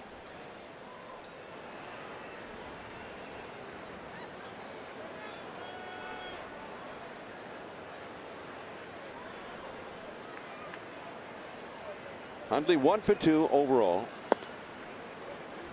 All 1. Atlanta beat Washington 10-5. So the Braves starting to get very close to that Eastern Division title.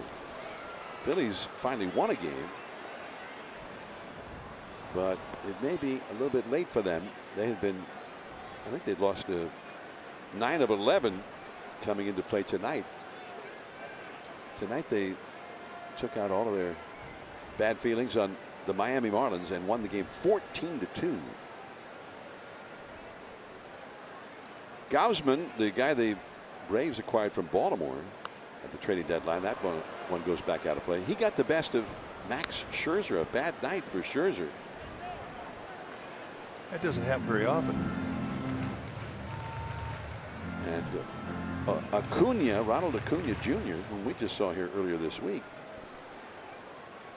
and he was going head-to-head in that game with the Washington rookie, who right now seems to be the favorite for the Rookie of the Year. But Acuna, I think the more people see of him, the more they like him too. But Acuna had a 4-hit game. He had a single, a double, and a triple in that game, but did not hit a home run.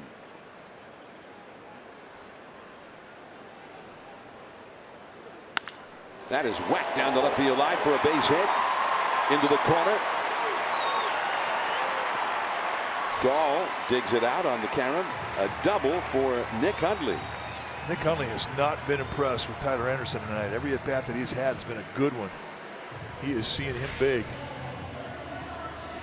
Cut fastball, tries to sneak on the outside corner, lays it out a little bit too far towards the middle of the plate, and Hundley just rakes it. So another 1-out double here. Giants had one in the 5th they couldn't capitalize on. But now they get Joe Panickup, who's been their hottest hitter the last couple days. Well, he had 3 hits here on Wednesday. He's had 2 for 2 tonight. Singled and scored a run in the 2nd inning. Also singled and stole a base in the 4th inning.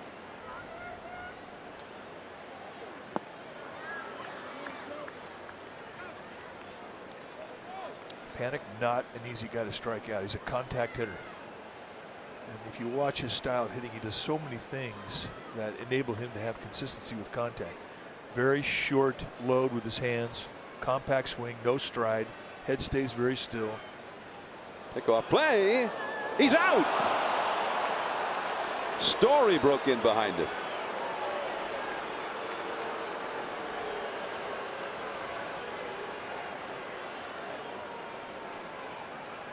Yeah, there's nothing more embarrassing than getting picked off, especially if you've been around this game as long as Nick Hundley. But the way that they configured the defense prior to the pitch, they had Story, the shortstop, playing in a position where he could get right to that second base bag, and Anderson turned around, threw a perfect strike, and Hundley had nowhere to go except back to the dugout. Really was not close. So 2 down, nobody on. A runner was in scoring position a moment ago. No longer. 1-1 the count. So it goes for the Giants right now. The Rockies, after that double by Hundley, got the bullpen going. Oberg, a right-hander, is up, and McGee, the left-hander, is up. 2-1 to Panik. Slater on deck. Now the 33 pitch 2nd inning really was the one big blemish on that pitch count report card.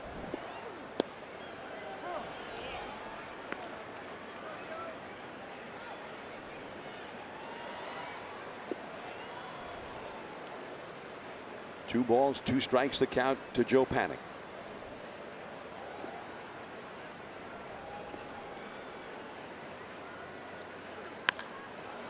high pop-up. Story in shallow center. 2-0 Giants. We move to the 7th inning now. Story will be coming up to lead off.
You can watch every out-of-market regular season game, plus get a free subscription to MLB At Bat Premium. Blackout and other restrictions apply. Go to MLB.tv to take advantage of this limited time offer. It's the Giants with 2 runs, 7 hits. The Rockies, no runs, 2 hits. Trevor Story leads off. Some changes in the field for the Giants. Story to Crawford. 1 away. Well, how many times have they gotten a 1-pitch out to start the inning tonight?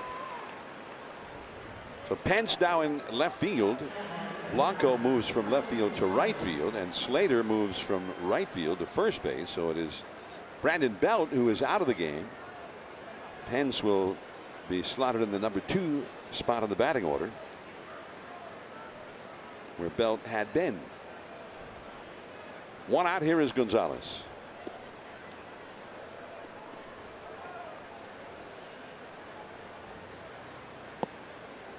Knee high right on the outside. 5 1-pitch outs tonight. Wow. 2 of them have been 1-pitch outs to start an inning.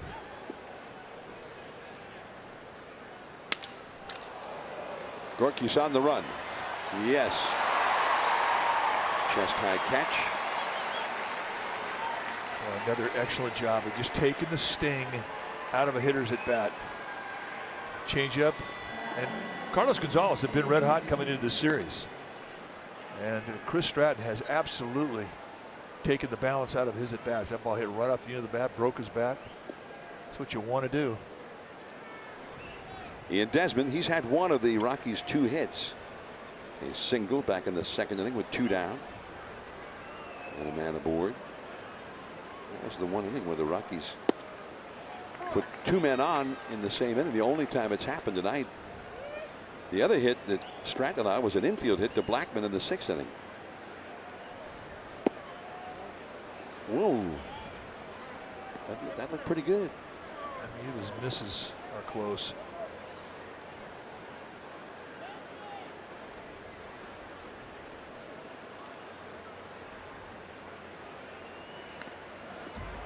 And that curveball, he topped it foul back behind the plate. 1 and 2. And he's never backed into a situation where he has to give a pitch that a hitter's looking for. Even if it's a fastball, he's been able to mix the movement of the fastball up with 2 and 4 seam grips. And the cutter's been there for him. Changeup, curveball, everything has been at his beck and call. Back to the screen.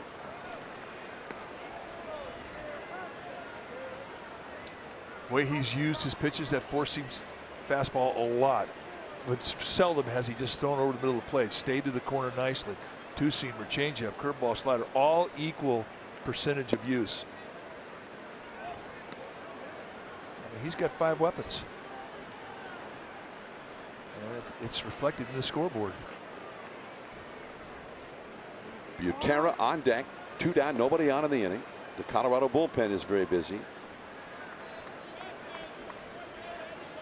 Butera on deck, the pitcher spot after him. But right now, 2 down, base is empty.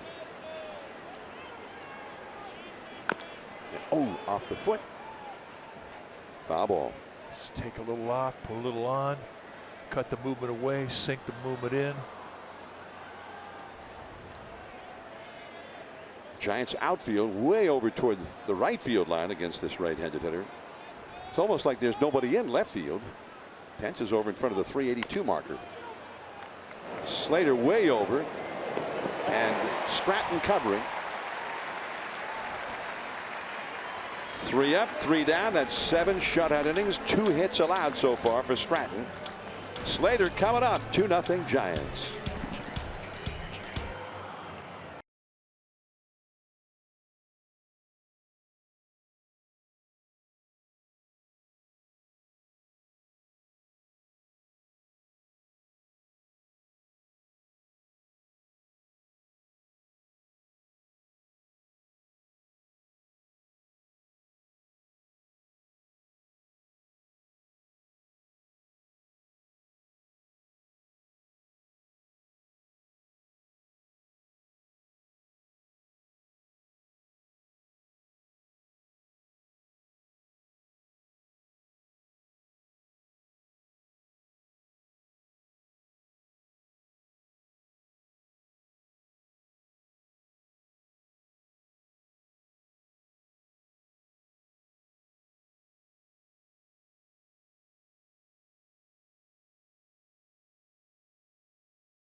Coming from Charles, his Twitter handle is a little funny, at LA is overrated. His question, what are the players' favorite jerseys to wear? All right, I got a couple guys for you, Charles. Blanco and Chris Shaw, will they like tonight's jersey? They're fans of the Orange Friday jersey. Joe Panic and Austin Slater, they like tomorrow night's jersey. They're into the black Saturday night jerseys. If you have a question for a player or coach, tweet it to me at Amy G Giants. Please hashtag it, Ask Amy G. Gentlemen. Amy, thank you. Jake McGee, number 51, a left-hander, veteran. On the pitch now for the Rockies in the 7th inning. Austin Slater to lead off against him. Slater has knocked in the only runs of the game with a 2-run single off the glove of Trevor Story. Made a dive for it back in the 2nd inning. He struck out his next time. They're waving at you. Hi. Good to see you. Have fun. Well, they're having fun. 0-2 the countdown.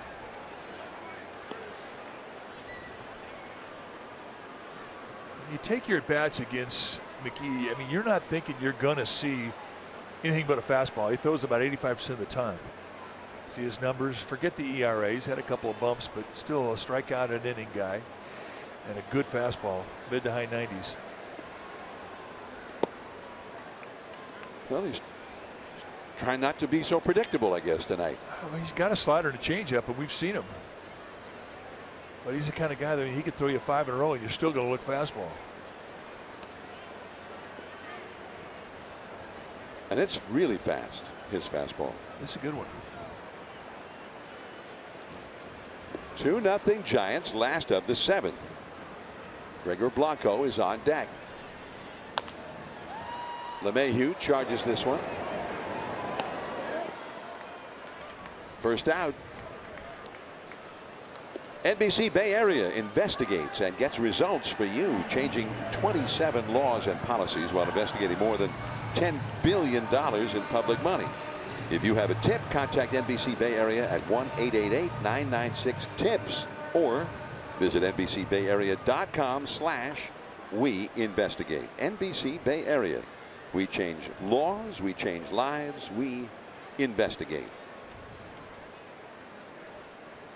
Not literally Mike and I, but NBC Bay Area, and as we as people who are affiliated with NBC Bay Area. We just make sure they check the emails. Every so often we give them a little ring. Hey, you haven't forgotten to check, have you? Gregor Blanco, 2 quick strikes. Gregor has struck out and fouled out to third. Another left-hander in to face him. He's perhaps maybe he said something to the effect of, "Oh, great. Just what I was hoping to see." Now the pitcher is up next. Olberg has been up in the bullpen, a right-hander, this entire time. But the Giants bullpen has never gotten busy. 90 pitches thrown for Stratton. LeMahieu throws out Gregor Blanco. So 2 down and Stratton will come up. 90 pitches thrown in 7 innings. Only 2 hits allowed in the game.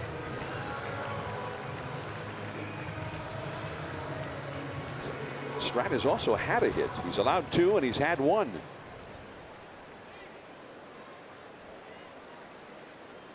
I'd like to see in the National League the pitcher get his net results. So if he gives up 2 hits, but he gets 1 hit, then he had a net of only 1 hit. I'd like to see it count on his pitching record. Yeah, I think pitchers would agree with that. He gives up 4 runs, but he hits a 3-run homer. He only gets dinged for 1 run in his earned run average. I'm all for that. Madison Bumgarner would be all for that. I would call it the Bumgarner rule. Arenado. And the Giants are quickly gone against McGee. 3 ground ball outs, and we're heading to the 8th inning. Butera due to lead off, then the pitcher spot. 2-0 Giants.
Live at 5 for Game 2 of the series. We'll be back with you on NBC Bay Area and the Giants Television Network next Friday, September 21st at 5 for the Giants and Cardinals game live from Busch Stadium in St. Louis.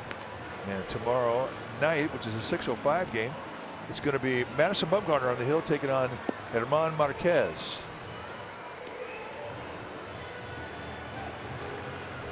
We're at AT&T Park. The Giants, with a 2-run second inning rally, have a 2-0 lead as we head to the 8th inning. Well, it's time to see what's happening in the Giants bullpen with Nest Cam IQ, the sharper indoor security camera. With its built-in Google Assistant, you can ask it questions like, "Hey Google, who's number 56 and number 41 of the San Francisco Giants?" Well, you get yours at Nest.com. And they'll tell you it's Mark Melancon and Tony Watson.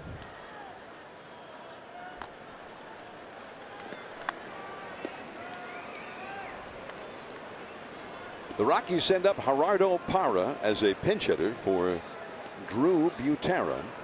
Pitcher's spot due up second in the inning. And there's ball one from Chris Stratton. And the veteran, Matt. Is that Holliday? It is. Oh, that's Matt Holliday. He looks a lot trimmer than he looked the last time we saw him in a Yankee uniform, and before that a Cardinal uniform. And apparently did take off a great deal of weight in the offseason. He did not sign with anybody before spring training, and didn't sign with the Rockies until well into the season. So he's on deck. Yeah, I think it was addition to bring solid energy back into the Rockies clubhouse. You bring back a fan favorite like Holliday is. You're in September, you're pushing hard to get to the playoffs. I mean, you want that vibe that he represents, and he's been good in the clubhouse. The Rockies fans, I mean, they've been supporting this team as they've pushed towards the finish line.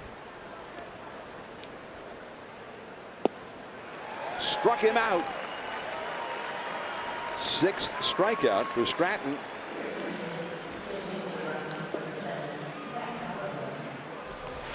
Take a look at the fastball.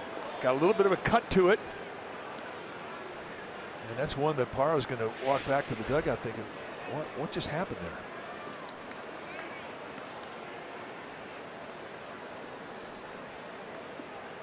That one was right down the middle of the plate, wasn't it? It's just a speed that he was not looking for. So here is Holliday, and he got the low strike, and Holliday thought, "Are you kidding me? That's too low." Holliday, as a Rocky, once again a Rocky. Let's see what you think this one is.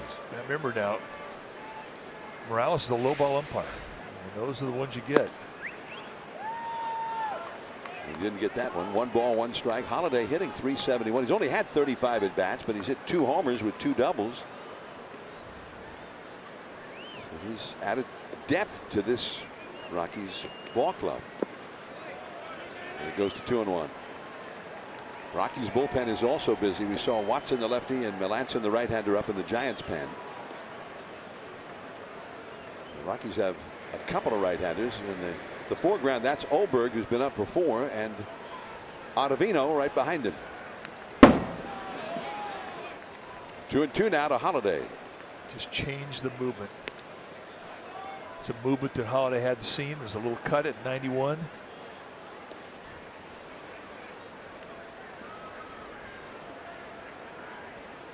That's what Stratton has done such a wonderful job of tonight. Changing speed, changing location, changing movement.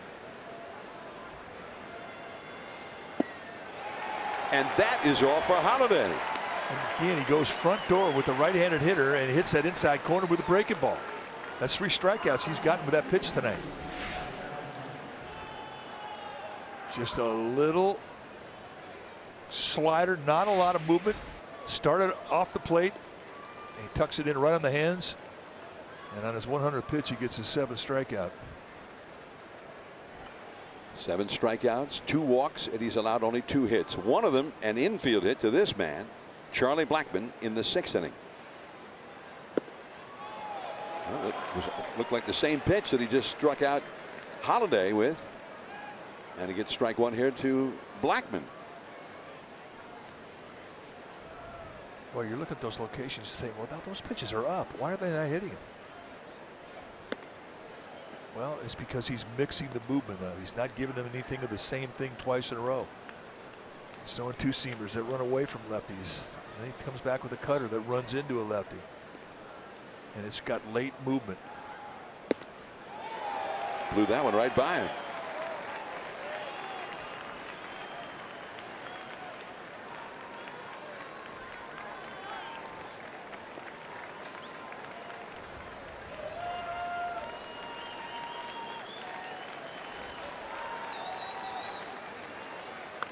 That is a foul back out of play. Back on August 27th in this ballpark, Stratton pitched 8 innings against the Arizona Diamondbacks, who were the first place team in the division at the time. And that was the deepest into a game he had ever gone in the big leagues. He's got 2 down in the 8th inning here. Joe Panik. And that's 8 shutout innings again for Stratton tonight against another first place team, the Colorado Rockies. Nice ovation for him as he heads to the dugout.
A new pitcher is in for the Rockies, the right-hander, Scott Oberg.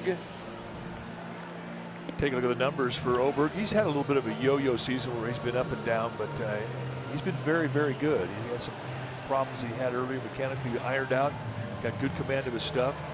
Now you can see 50 innings pitched, just 38 hits allowed. Got a good fastball. You'll see mid to high 90s, hard slider, and a changeup. And the command of his changeup has been a difference maker for him. He's having a good year.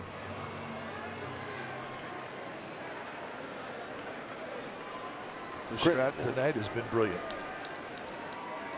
And when Kurt Young went over and talked to him, we couldn't hear what was being said, but Stratton was nodding his head to him. Hernandez, Story out behind second, in the dirt, scooped out with a backhand swipe of the glove by Desmond. 1 away. Gorkis is 1 for 4 in the game. Now Hunter Pence will come up. Nobody up in the Giants bullpen, so for now, the good guess would be that Stratton is on a roll and is likely to go out and see the 9th inning here. Well, he's earned the right to go out there. Tony Walters is now catching for the Rockies in the 9th spot of the order. Ball 1 to Hunter Pence. 37,800, the official paid crowd announced here at AT&T Park. The Giants ahead 2-0, last of the 8th.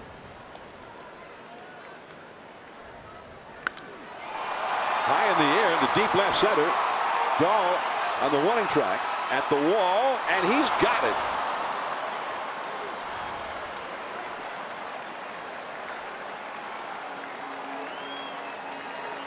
Pence gave that one a pretty long ride to the right of the 382 marker. Had the right sound, that little click. And I think he thought he got it when he left the batter's box. I thought he had it.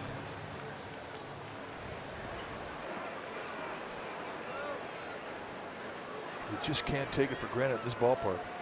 You got to earn them. That left his bat at 103 miles an hour, according to StatCast.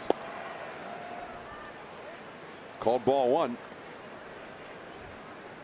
Longoria has popped up to first, been called out on strikes, and grounded out to third. He's 0 for 3.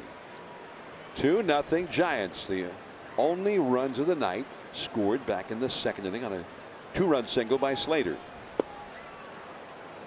95 miles an hour, blew it right by Longoria. The Dodgers won their game in St. Louis. The second place team in the division. The third place team, Arizona, won in Houston 4-2. That is foul off the right field line. 1 ball, 2 strike count to Longoria. So both of those teams would gain ground if the Giants win this game from the Rockies in the Western Division.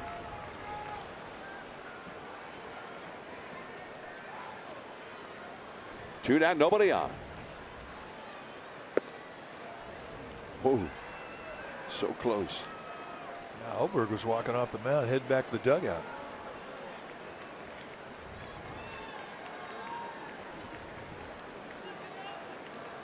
Longoria saying that's not a strike.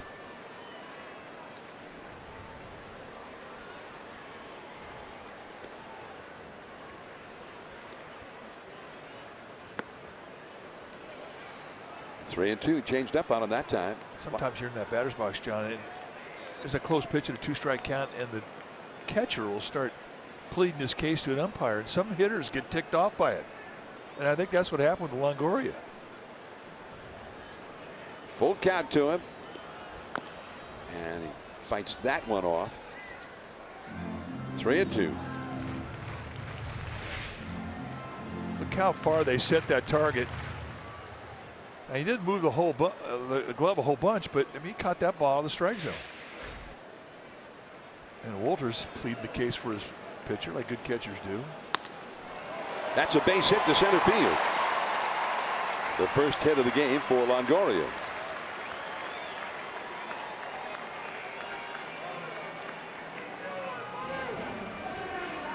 So now Brandon Crawford, who is also looking for his first hit. The Giants have 8 total hits.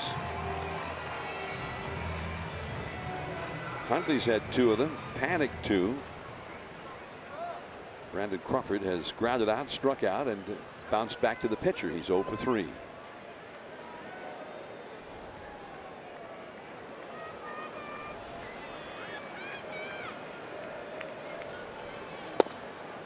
Called a strike. The 9th inning. The Rockies will make whoever goes out there run the gauntlet. And Mark Melancon is back up in the bullpen for the Giants again. LeMahieu to lead off, then Arenado. Dahl due up third. Story due up fourth. You got a former National League batting champion to lead off the inning, LeMahieu. And then a couple of possible MVP candidates. Arenado, who will bat in the inning. Story, who could bat. The Giants have a lead, but it's just a 2-run lead. Slashed foul. Heads up. That's the one right there. You're thankful of that netting that protects the fans down there. Because that ball was whistling.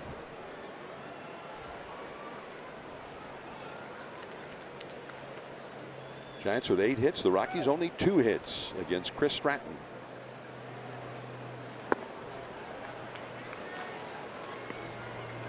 Nick Hundley is on deck. There's Hundley.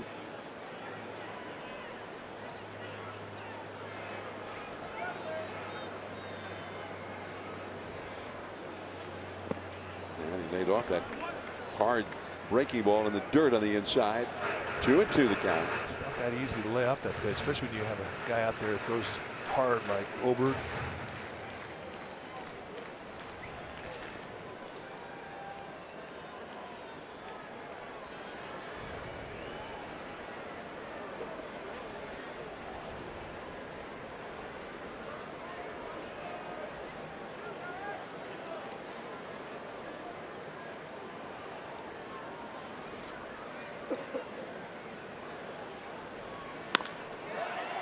Right to LeMahieu. The inning is over. One hit, one left. Now to the ninth inning. LeMahieu, Arenado, Dahl due up.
And Chris Stratton is back out there.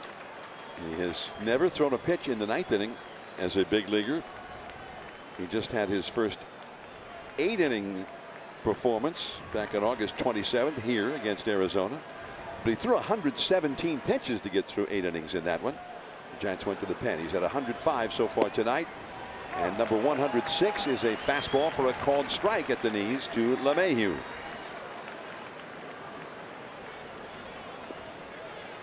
The Giants bullpen will be ready if needed.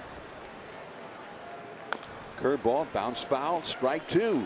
He's only allowed 2 hits in this game. One of those an infield hit by Blackman in the 6th inning. LeMahieu is 0 for 3. The man on deck, Arenado, is 0 for 3. The cleanup hitter Dahl is 0 for 3. Trevor Story 0 for 2 with a walk. Most of the lineup is 0 for something. They only have 2 hits. A ball and 2 strikes now.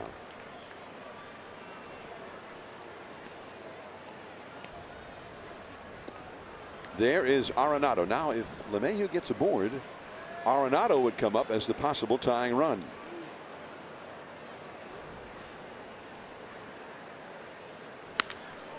Crawford. Oh, nice pickup on a tough hop. One away.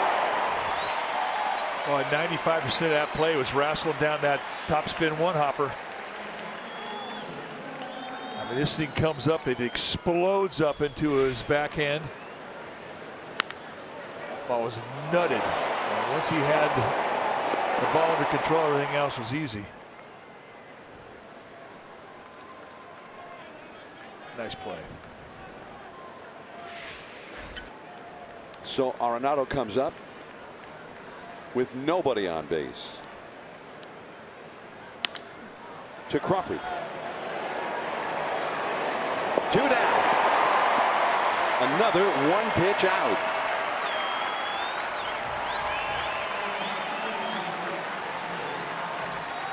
$110 pitches on the night. 74 have been in the strike zone. And of the 36 that he missed, he didn't miss by much. That's how good he's been.